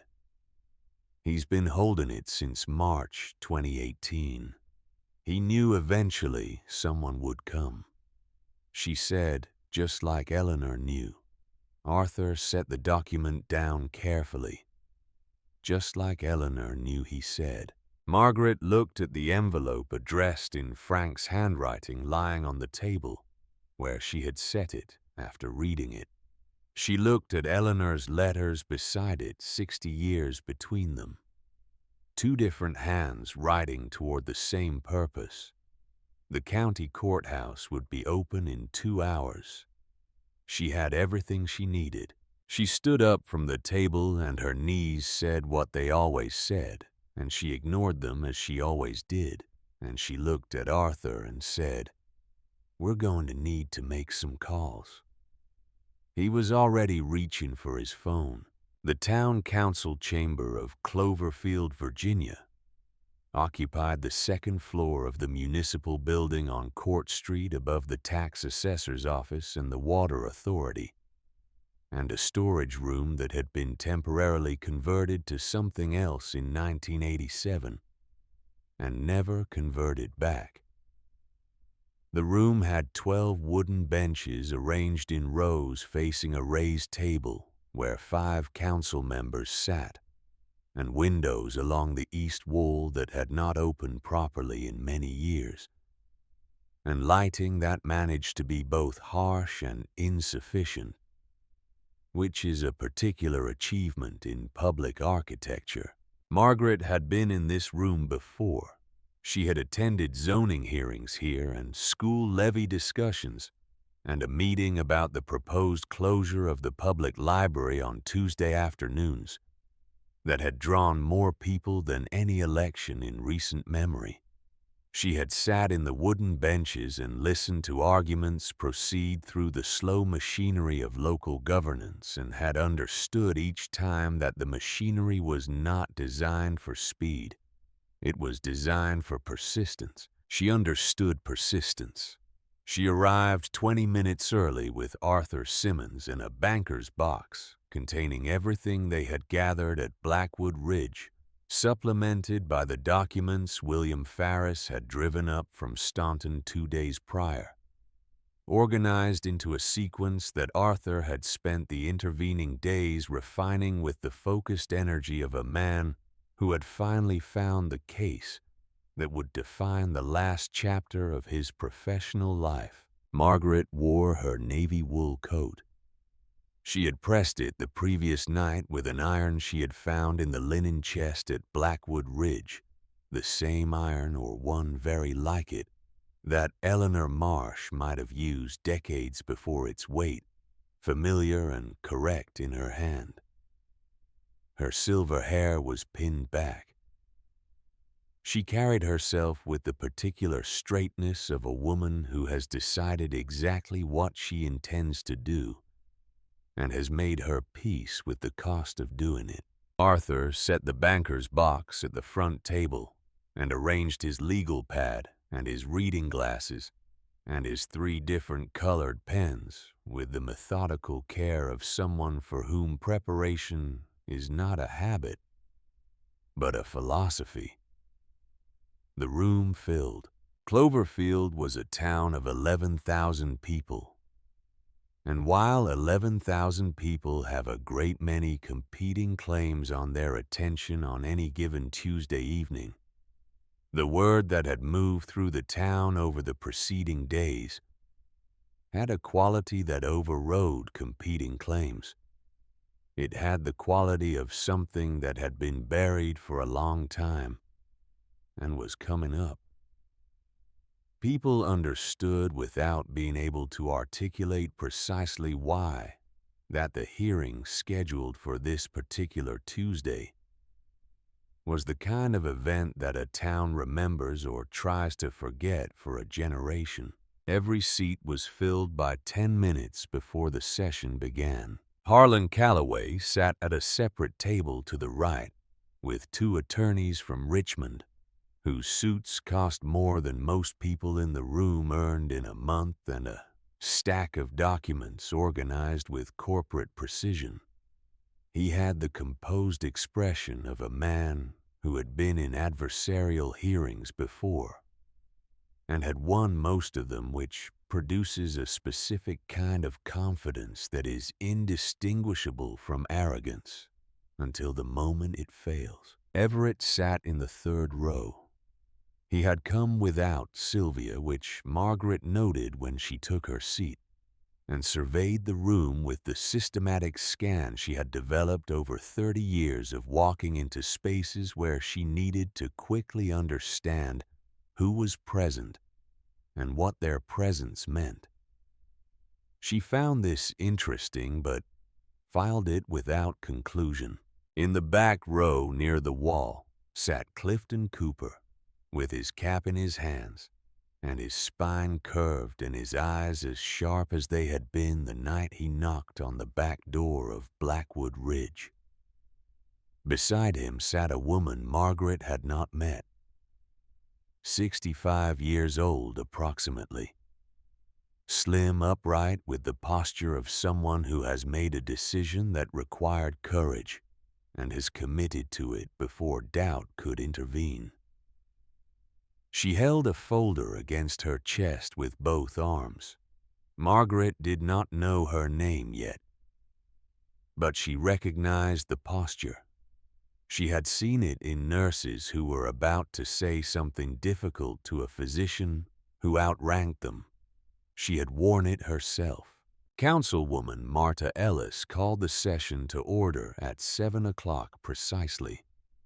She was 60 years old and had represented the Eastern District of Cloverfield for 14 years and had the careful, neutral expression of an elected official who has learned that the best way to manage a room in which people feel strongly is to project an absolute absence of feeling yourself, which is not the same as having no feelings, merely the discipline to keep them where they belong.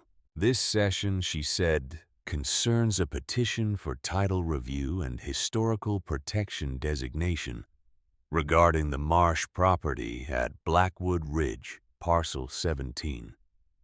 The petition has been filed by Arthur Simmons on behalf of the property holder Margaret Holloway. Mr. Simmons, you may proceed. Arthur rose. He did not dramatize. He had no talent for drama and no interest in it. And in any case, the material required no assistance from performance. He simply laid out the facts in the order that made their relationship to each other unmistakable. He presented the 2 survey maps.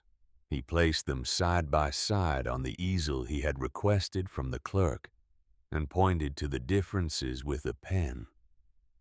quietly the way a physician points to an anomaly on an imaging scan, not to alarm, but to direct attention precisely. He explained the dates, the timing, the 6 weeks between Eleanor Marsh's death in October of 1963 and the boundary adjustment filing in December of the same year. He presented the witness signature on the boundary adjustment.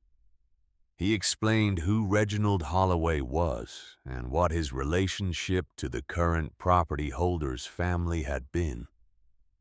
He explained what witnessing a legal document means and what certifying it as legitimate means. He presented the correspondence that William Farris's father had preserved letters between a county official and a representative of the neighboring landowner discussing the absorption of the eastern acreage in language that was careful enough to avoid explicit criminality and not careful enough to avoid the clear shape of what was being arranged. He presented the payments. 2 county officials documented through bank records that Frank Holloway had traced, and Farris had preserved who had received sums from the neighboring landowner's estate in the months surrounding the boundary adjustment approval. He presented Eleanor's trust document, the physician's affidavit, the leather notebook with its 60 years of careful entries. He presented Frank Holloway's letter of 2018, not its personal contents, but its evidentiary components, the specific documentation Frank had gathered, the confirmation of what he had known, and when the record of the 4 years he had spent afraid, and the decision he had finally made in the last months of his life to ensure the information survived him. Harlan Calloway's attorneys exchanged a look during the presentation of the bank records. It was a brief look, professionally controlled, but it contained something. Margaret watched it. When Arthur sat down, Calloway's lead attorney rose. He was thorough and unhurried. He acknowledged that the documents appeared genuine, while noting that genuine documents were not the same as accurate interpretations. He raised questions of chain of custody.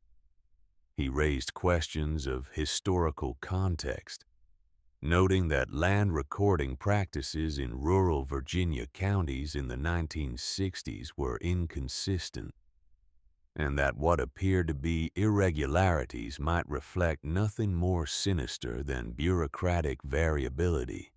He raised questions of relevance, noting that whatever had occurred in 1963 had occurred 60 years ago, that the people involved were dead, and that the interests of the current community, its employment needs, its infrastructure, requirements, its tax base, its future could not reasonably be held hostage to contested interpretations of historical documents. He said the word community several times. He said the word future 4 times.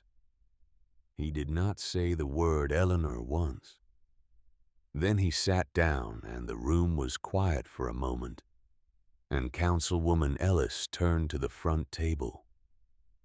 "Mrs. Holloway," she said, "you may speak."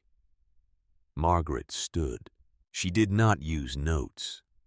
She had not prepared remarks in the conventional sense.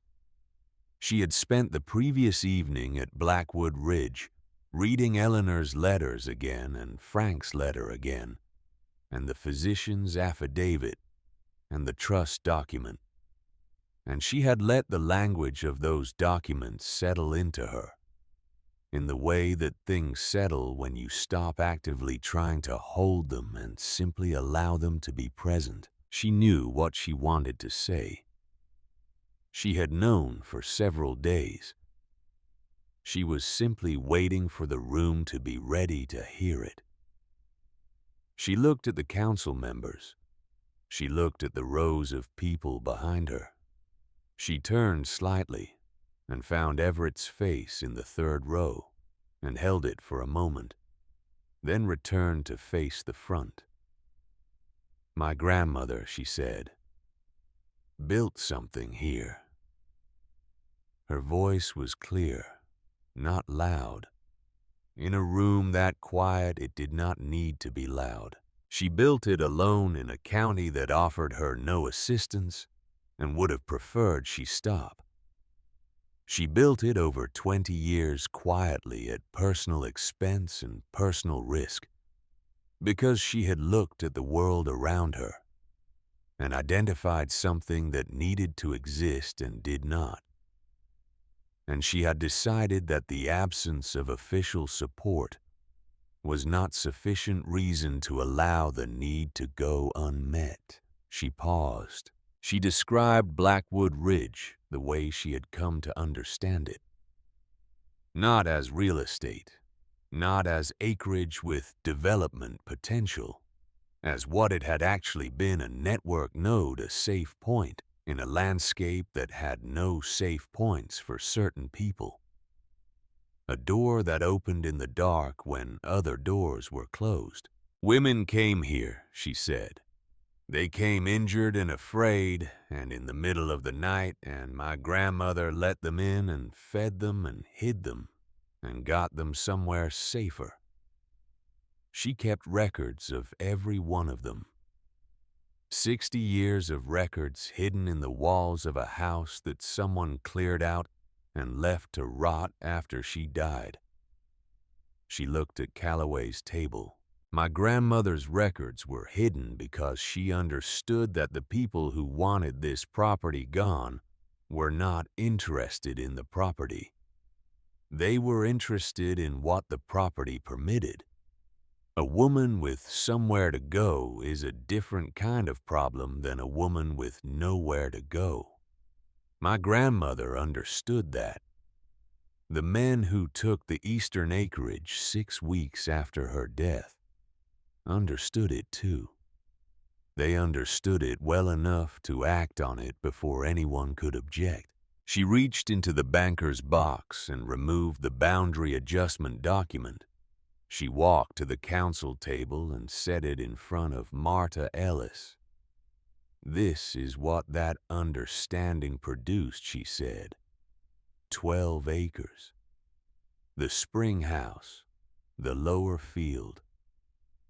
Gone from the deed before my grandmother was cold, certified as legitimate by a man who ate at my table for 15 years. She returned to the front table. She did not look at Everett. She did not need to. "I am 76 years old," she said. "I understand what this room thinks it sees. An elderly woman standing between a town and its future. A family disagreement dressed in the language of principle. A piece of damaged land that might be more useful flattened than remembered." She looked around the chamber. "So let me save everyone's time. This is not about whether the property has commercial potential. It does. This is not about whether the records were altered. They were. This is about something simpler and considerably less comfortable than either of those things." She let the room be quiet for a moment. It was fully quiet. Even the heating system seemed to have paused. "This is about whether a town is willing to acknowledge what it allowed to happen inside its own boundaries. Whether the manipulation of a dying woman's property carried out by men with connections and patience and the confidence that no one would look closely enough to notice gets to stand as the settled record. Or whether the truth which has been sitting in a hidden room under a floorboard for 60 years waiting for someone to find it gets to be the settled record instead." She sat down. The room held its silence for several seconds. Then the woman from the back row stood up. She did not wait to be recognized. She stood with the directness of someone who has decided that waiting for permission is a luxury she does not have time for. Her folder was open in her hands. Her voice when she spoke was steady in the way that voices are steady when a person has been rehearsing something not for performance, but for accuracy, checking it over and over against the truth of it until the delivery becomes incidental to the content. "My name is Nora Weston," she said. "I live in Harrisonburg now. I drove here today because I think some things need to be said out loud in a room like this by a person who is still alive to say them." She looked at the council members. "My mother was brought to Blackwood Ridge in the spring of 1963. She was 24 years old. She was 4 months pregnant with me. Her husband had broken 2 of her ribs and told the county sheriff that she was hysterical and prone to accidents. The sheriff wrote that down as the official account. The hospital treated her ribs and sent her home to the man who had broken them, because in 1963 in this county, that was the appropriate procedure. The room was absolutely still. My mother walked to Blackwood Ridge at 2 in the morning. Nora Weston continued. She had been told by another woman quietly in a way that required trust on both sides that there was a place at the end of a gravel road where a woman named Eleanor Marsh would open the door without asking you to justify your presence first.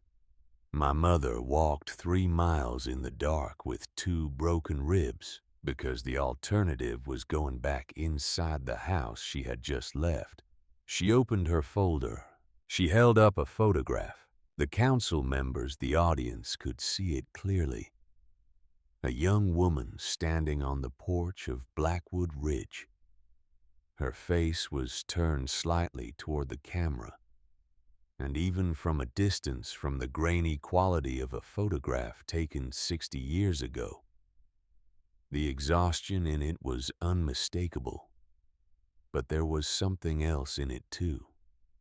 Something that photographs of people who have just found safety sometimes contain. The specific, fragile relief of a person who has been holding themselves together under extreme conditions and has just been given permission to stop. Her hand rested on her abdomen. "Eleanor Marsh kept my mother for 11 days, Nora Weston said. She fed her and gave her a place to sleep and found a doctor who would treat her without reporting back to the people who had hurt her. Then she put her on a train to Roanoke with a ticket paid for from her own money under a name that was not my mother's name and gave her the address of a woman in Roanoke who would help her get on her feet." She lowered the photograph. "My mother lived to be 79 years old, she said. She raised me alone and put me through school and watched me grow up and held my children and died in her own home in her own bed, with people who loved her around her. She had a life. I have a life. My children have lives." She looked at Margaret. "Eleanor Marsh opened a door in the dark," she said. "If that door hadn't opened, none of us would be standing here." She sat down. The sound that moved through the room was not applause. It was something quieter and more involuntary than applause, the collective release of breath from a room full of people who have just heard something that required them to decide in real time what kind of people they intend to be. Clifton Cooper did not stand. He sat in the back row with his cap in both hands, and his spine curved and his eyes wet, and he did not speak. But his presence in the room, the presence of a man who had been quietly watching over a dead woman's property for 60 years out of loyalty, and the stubborn insistence that some things deserve a witness said everything it needed to say. Calloway's lead attorney started to rise. Arthur said quietly but clearly, "There is one more item." The attorney looked at Calloway. Calloway gave a small nod. Arthur removed the final document from the banker's box. It was a form dense with official language, bearing the letterhead of the Virginia Department of Historic Resources. "We have filed," Arthur said, "a preliminary application for historic designation of the Blackwood Ridge property under the Virginia Heritage Protection Act. The application documents the property's use as an informal refuge for women fleeing domestic violence during the period 1943 to 1963, supported by the testimony of a contemporary witness, the records of the property holder, the affidavit of a treating physician, and physical evidence preserved on the premises." He set the form on the counsel table in front of Ellis. Under Section 14 of the Act, he said any property for which a preliminary application has been filed is subject to a development moratorium pending review. The review period is 18 months. He looked at Calloway, during which time he said the property may not be sold, transferred, or otherwise encumbered without the written consent of the Virginia DHR. Calloway's attorney was already on his feet. "This application was filed when?" "What is the filing date?" "3 days ago," Arthur said. The attorney looked at Calloway. The specific look of professionals receiving information that requires rapid recalculation. Calloway himself did not change expression in any gross way. He was a man of considerable discipline. But something behind his eyes went through a recalibration that Margaret, who had spent her career reading what people's faces said when their mouths were saying something else, did not miss. 18 months, she thought. 18 months during which the company with Richmond plates and the Holloway family trust agreement and the 3 months early purchase of adjacent land could do nothing but wait and watch the story she was going to tell become the public record. Councilwoman Ellis read the application. She read it carefully and thoroughly in the way of a woman who takes documents seriously, which Margaret had always respected about her. Then she looked at the 2 survey maps. She looked at the physician's affidavit. She looked at Nora Weston, who was sitting straight in the back row, with her folder closed in her lap and her chin up. Then Ellis looked at her fellow council members with the expression of someone who has just identified the only acceptable course of action available and is confirming that her colleagues have reached the same identification. "This council," she said, "will suspend any development consideration affecting the disputed boundary pending the completion of the DHR review process. We will also initiate an independent audit of the 1963 boundary adjustment to be conducted by the State Land Records Office." She looked at Calloway's table. "Any commercial interests in the adjacent corridor will be advised that this council does not consider the current record settled." She folded her hands. "This session is adjourned." The room began to move. The sounds of a public gathering returning to the private state of many separate people voices layering over each other. Chairs scraping the particular energy of a room full of people who have just witnessed something and need to process it in conversation. Calloway stood and said something to his attorney that Margaret could not hear. The attorney nodded and made a note. Calloway gathered his folder, buttoned his overcoat, and walked toward the door. He passed within a few feet of Margaret's table. He paused. He looked at her with an expression that was carefully constructed to contain nothing which is itself a kind of expression. "Mrs. Holloway," he said, "the offer remains open. 18 months is a review period, not a decision." Margaret looked at him.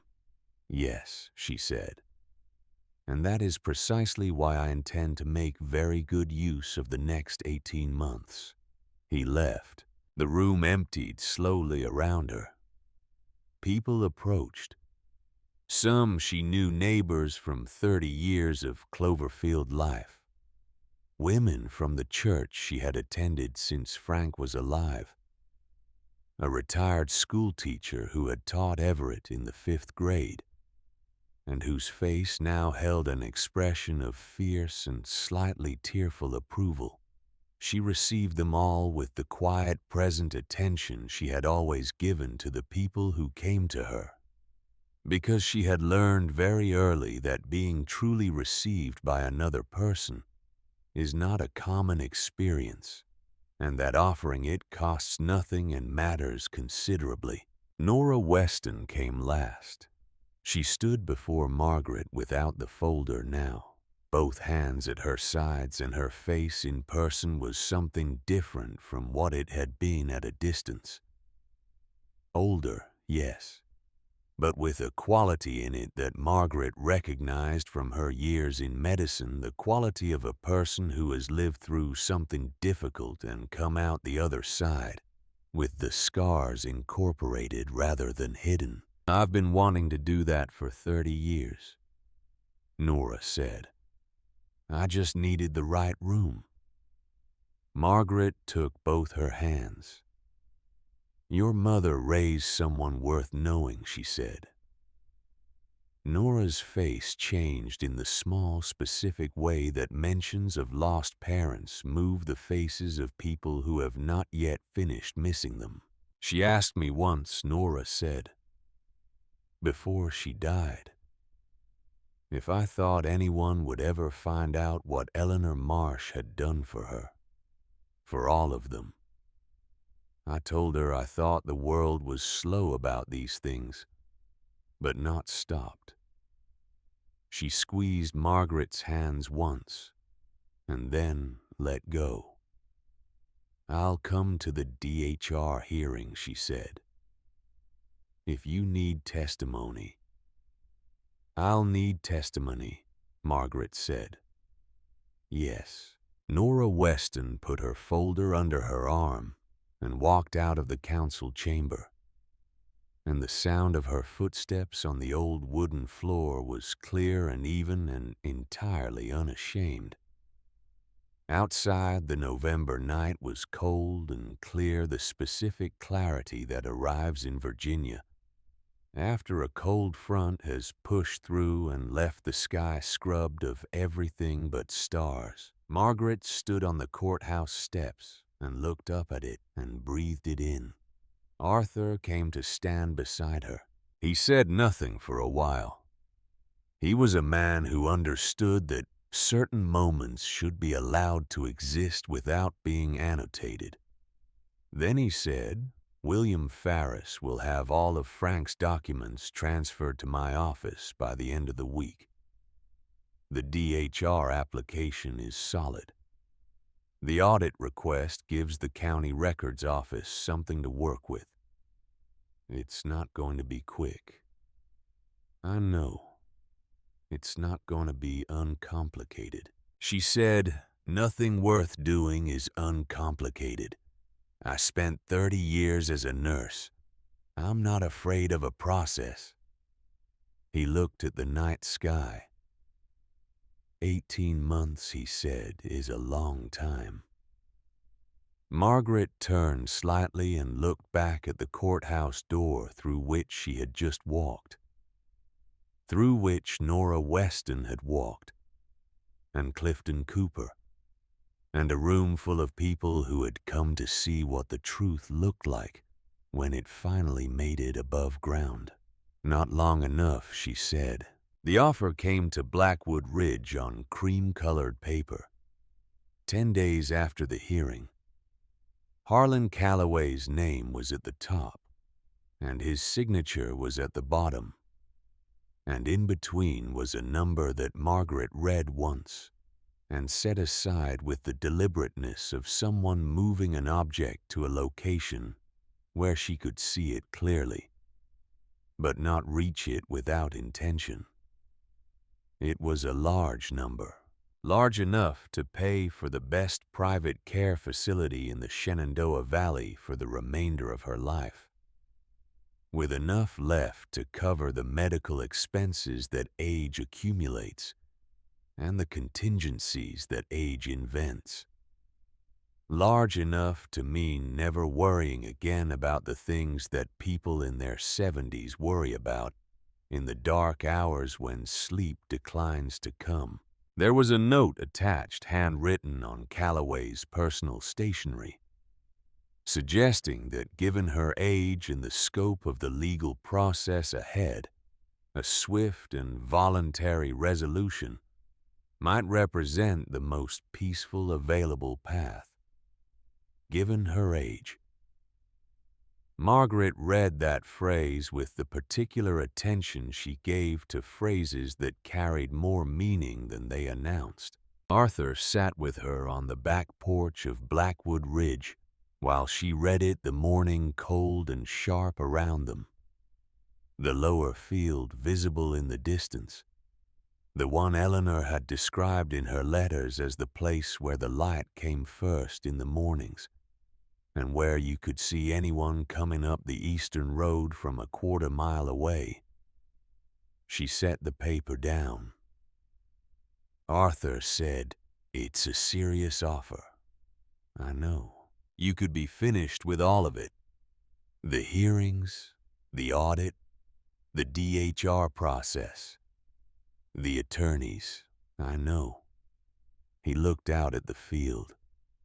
He was 72 years old and had seen enough of life to know that there are several different kinds of courage, and that the kind required to endure a long fight is considerably less glamorous than any other kind, and considerably rarer. He said, "You don't owe this property the rest of your life, Margaret." She looked at the lower field. "No," she said, "but I owe myself the rest of my life, and this is how I intend to spend it." He looked at her. She said, "My grandmother drafted a trust document in 1962. She described a specific purpose for this property. She described it in language that was legal and precise and entirely unambiguous. She did not get to see it enacted.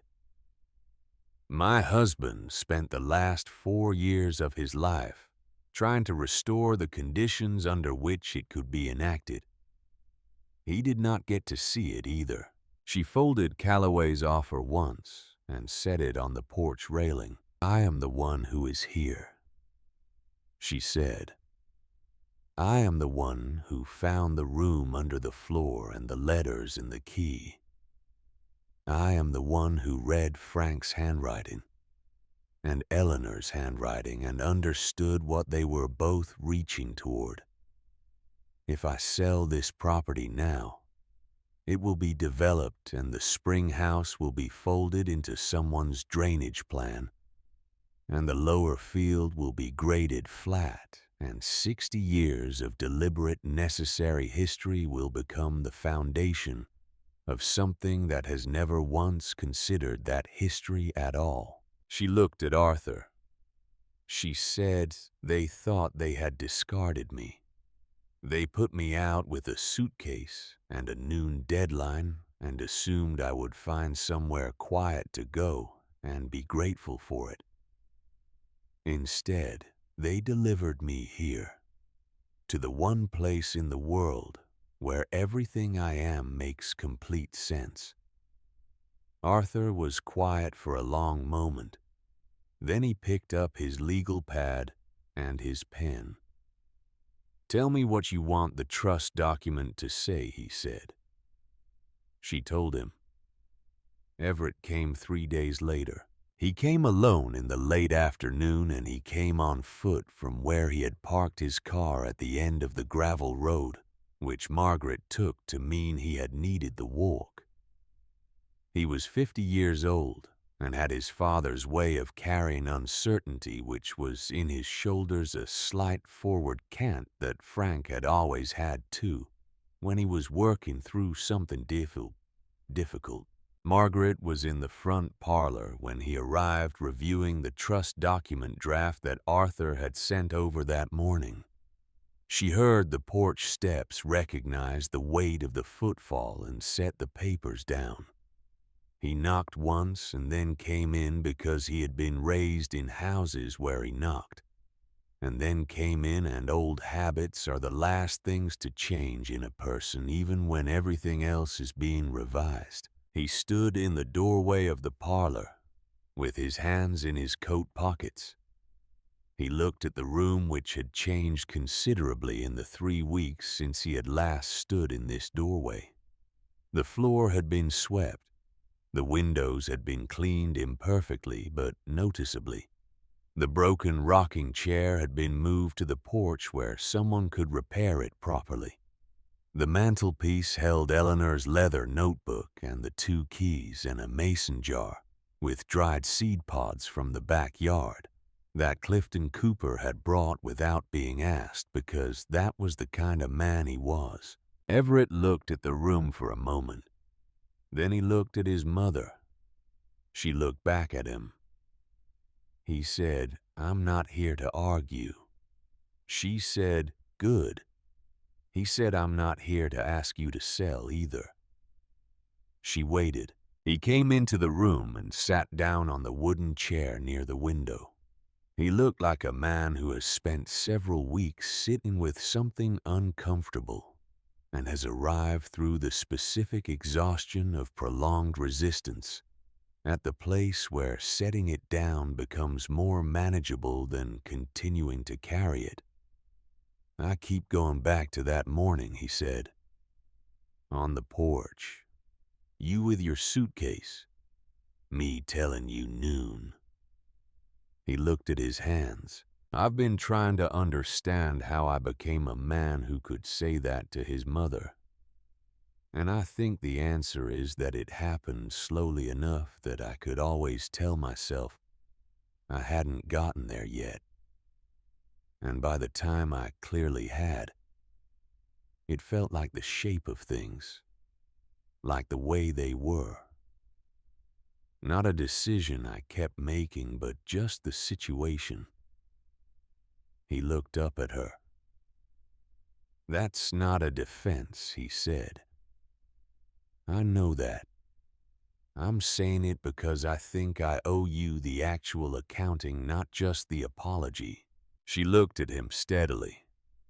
4 months ago, he continued, Harlan Calloway's people approached us. They said the Marsh parcel was going to be released, and that, as your closest relatives, we were in a position to facilitate an introduction in exchange for a fee if the sale proceeded. Sylvia thought it was straightforward. I told myself I thought so too. He paused. "But I think I knew," he said. "I think I knew that facilitating the sale required removing you from the house. And I knew that removing you from the house required making it seem like a decision being made for your benefit.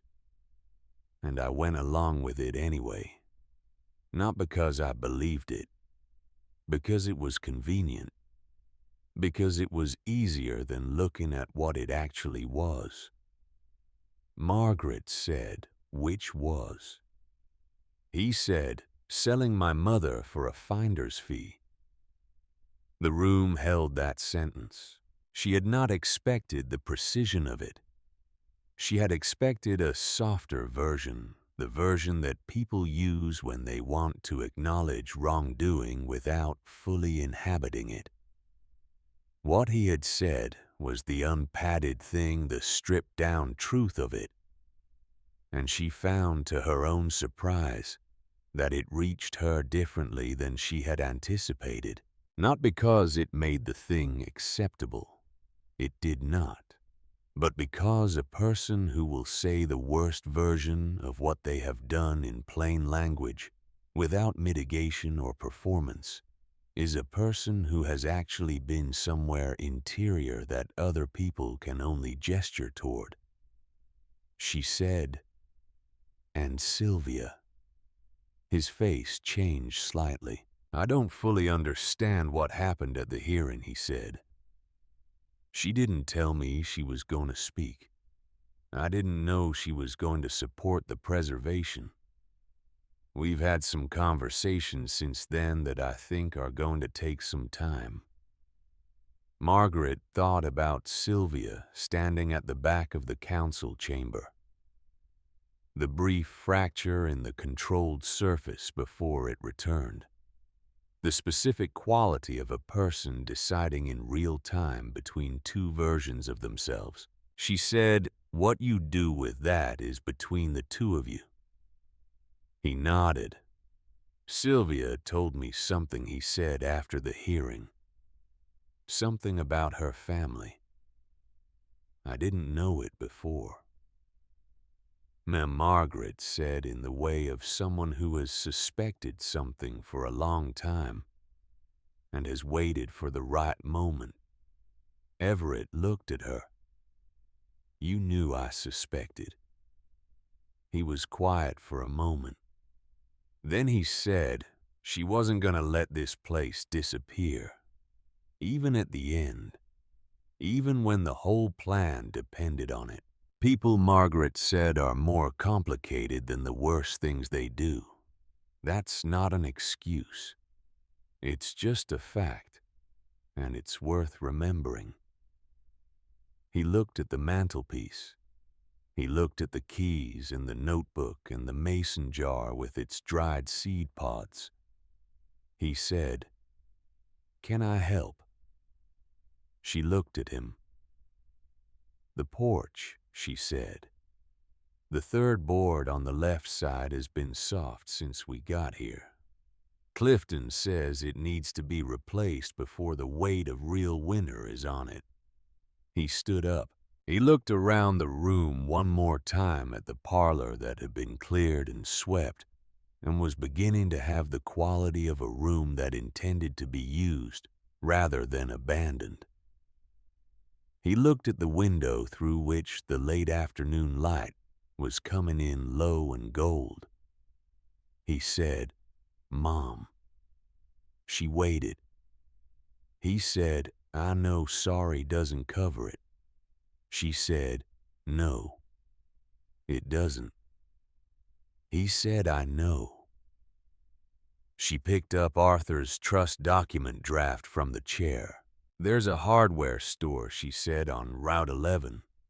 They open at 7. The porch board needs to be replaced before Saturday." He put his coat collar up and went out through the front door, and she heard him on the porch. His weight finding the soft board and testing it. The sound of someone beginning to learn the specific language of a specific house. She went back to reading the trust document.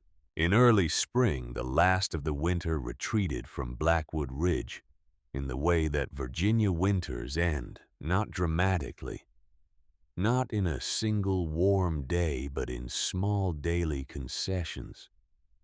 The ice melting first from the south-facing banks, then from the road, then from the lower field, until one morning Margaret stood at the kitchen window and saw that the ground was entirely dark with thaw, and the bare trees beyond the field had the faint, committed redness of branches that have decided to bud. The house had been repaired by then in the ways that could be repaired with the resources in the season. The porch was solid, all of it, including the soft boards that Everett had replaced on a Saturday in November with Clifton Cooper supervising from the steps with the expression of a man who has been waiting for the right person to take that project seriously.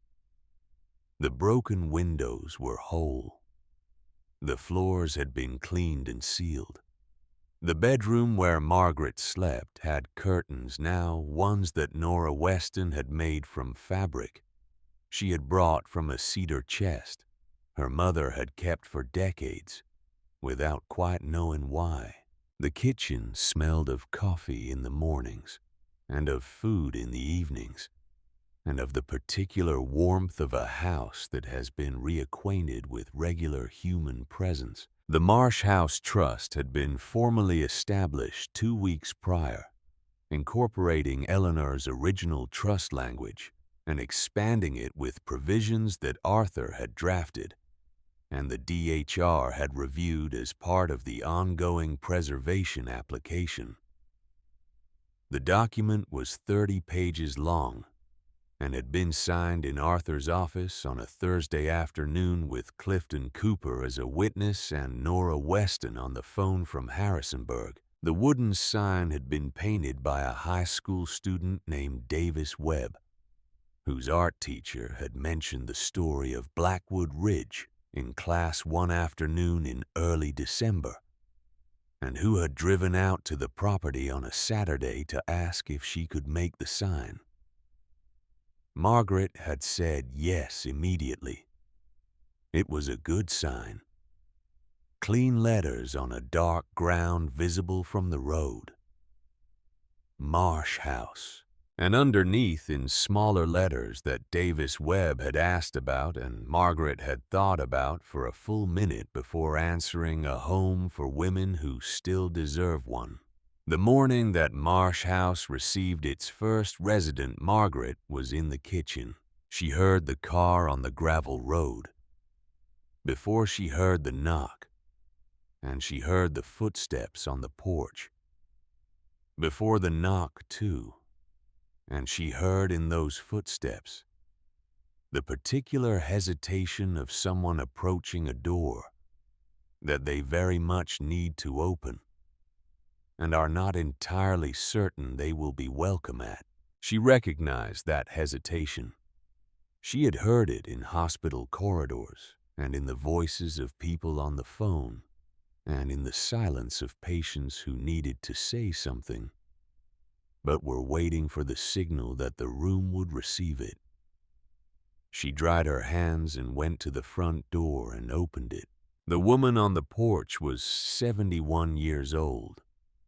She had silver hair and steady eyes and the expression of someone who had spent the morning rehearsing what to say and how to say it in a way that would not impose, that would acknowledge the possibility of refusal before it became necessary to hear the refusal spoken. She held 2 grocery bags in one hand and a pharmacy bag in the other. Her name was Lorraine Beckett. Margaret knew this because Arthur had called 2 days before to say that a woman had contacted his office asking about the house, and he had given Margaret the broad outlines with the discretion he applied to everything which was considerable. Lorraine had been widowed 14 months ago. She had gone to stay with her nephew's family while she sorted out her affairs. Because that is what you do when you are suddenly alone and the shape of your daily life has been removed without warning. The nephew was a decent man. His wife referred to Lorraine in the third person while Lorraine was sitting in the room. That was how Arthur had put it. In the third person. Margaret had said, "Tell her Tuesday at 2. Now Lorraine Beckett stood on the porch of Marsh House with her grocery bags and her pharmacy bag and her careful expression, and she looked at Margaret as though she expected to be asked to explain herself. "You're right on time," Margaret said. Lorraine blinked. "I may only need to stay a few days. You may stay long enough." Margaret said to stop apologizing before you sit down. Something in Lorraine Beckett's face changed. It was a small change, the kind that photographs cannot capture, that happens in the deepest muscles of a face when a person who has been holding themselves tightly for a long time is given permission to stop.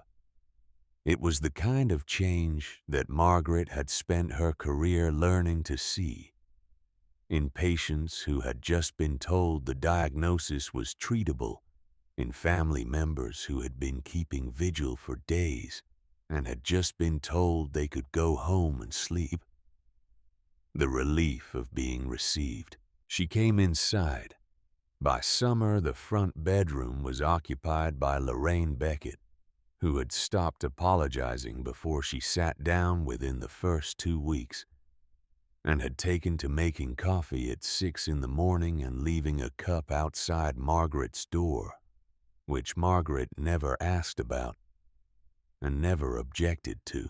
The downstairs room had been taken by Miriam Cross, 68, a retired bookkeeper with arthritic hands who had nowhere to go after the apartment she had rented for 20 years had been sold to a developer, and her rent had doubled with 6 weeks' notice. She organized the pantry within 48 hours of arrival, with a precision that suggested either military training or a very long relationship with domestic chaos. She labeled everything. She left notes on the refrigerator. She found a small transistor radio somewhere in the back of a cabinet and had it running by the second morning. The room at the top of the stairs had been taken by Francis Aldrich, 79, who had arrived with 1 suitcase and a cough that turned out to be manageable, and a dignity so complete it had initially manifested as resistance. She had not wanted to be helped with her bags. She had not wanted to be shown to her room. She had not wanted to discuss her situation or her history or her reasons for being here. Margaret had not asked her to. Francis Aldrich had been at Marsh House for 3 weeks before she said a full sentence at dinner. That was not a direct response to a direct question. After that, she began talking and had not fully stopped. Each woman had come by a different road. All of them had arrived carrying the same weight, the weight of a life fully lived of decades of work and love and endurance and loss, and the bewildering discovery that none of it had purchased them. The one thing they had every right to assume it would. A place where they were simply unambiguously welcome to remain. Marsh House did not erase that weight, but it answered it. There were courtesies rather than rules because Margaret had spent her life in institutions and understood the difference. No one would be spoken over at the table. No one would be shamed for needing rest. No one's medications would be moved without asking. No one would be required to earn their supper by demonstrating that they still deserved to be there. Some evenings, they sat on the repaired porch and watched the light go gold over the lower field that was still technically not legally part of their property, but that felt in every other sense like theirs. Some evenings, Miriam Cross read the newspaper aloud, while Lorraine Beckett argued with her interpretations. Some evenings were quiet enough that you could hear the screen door breathe in the light wind off the ridge. One Sunday in late July, Margaret stood at the kitchen window after dinner washing dishes, in the way she had always preferred to wash dishes alone with the radio on low, and the evening coming down outside the glass.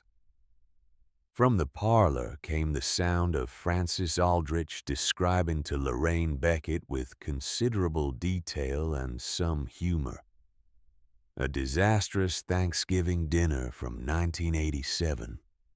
involving a turkey in a failed oven, and a neighbor who had knocked on the door at exactly the wrong moment. Lorraine's laugh came through the wall. Margaret listened to it.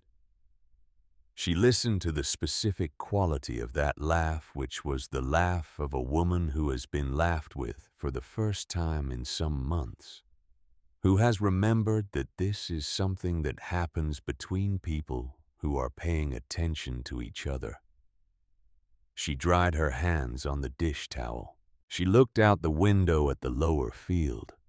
The summer light was doing the thing it does in Virginia evenings, going golden and long and deliberate, laying itself across the grass and the tree line, with the patience of something that knows it has plenty of time. She thought about Eleanor Marsh standing at this window, or a window very like it, watching the same light 60 years prior.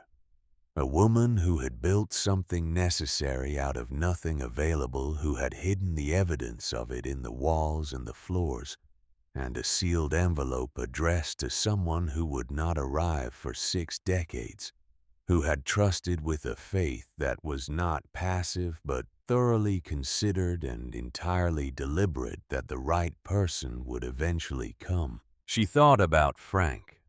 Frank driving out here on a March day in 2018, 6 months before he died, walking up this same gravel road, knocking on Clifton Cooper's door, asking him to keep something safe.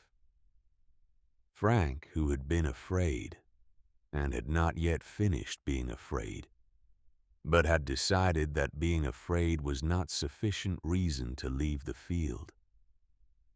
She pressed her palm flat against the kitchen windowsill. The wood was warm from the day's sun, solid and specific under her hand. Outside, the evening continued. The light moved across the field in its unhurried way. The tree line held its dark edge against the sky.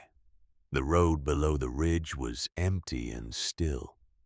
She heard the front door open. Footsteps on the porch. Voices, 2 of them, Lorraine and Francis, taking their evening air. She heard the screen door. She heard the boards under her feet. Everett's boards, solid and even holding. Margaret Holloway stood in her grandmother's kitchen in the last of the summer light, and understood with a completeness that had been assembling itself piece by piece for 7 months what Eleanor Marsh had truly left her. Not land, not a legal victory, though some had come, not even a purpose, though the purpose was real and daily and more than sufficient.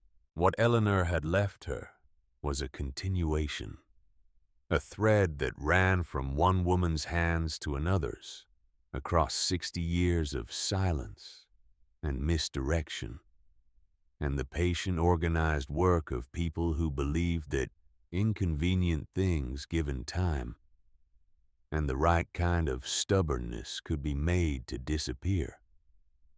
They had been wrong about that. They had discarded her. They had arranged it carefully, and with what they believed was thoroughness had delivered her to the end of her usefulness with a suitcase and a noon deadline, and the practiced confidence of people who have never had reason to question their own assessments. And instead of an ending, they had delivered her here, to this kitchen, to these boards, to these women in the next room whose laughter was coming through the wall, now warm and specific and entirely alive, the laughter of people who have been given somewhere to be. She picked up Eleanor's leather notebook from the windowsill where she kept it now, where it had a clear view of the road and the field and the morning light when it arrived. She held it for a moment, the worn cover dark under her fingers, and then she set it back down carefully, the way you set down something that belongs exactly where it is. From the parlor, Lorraine called Margaret. Come hear this. Francis is describing a turkey situation, and it's getting worse. Margaret dried her hands. She turned from the window. She walked through the kitchen doorway toward the sound of the living room where the women who had been told in various ways by various people that their time was finished were talking and laughing and taking up the precise amount of space they were entitled to. The front door of Marsh House was unlocked. It was always unlocked now, because that had been Eleanor's practice, and Margaret saw no reason to deviate from a policy that had been considered and intentional. The light was on in the parlor. You could see it from the road.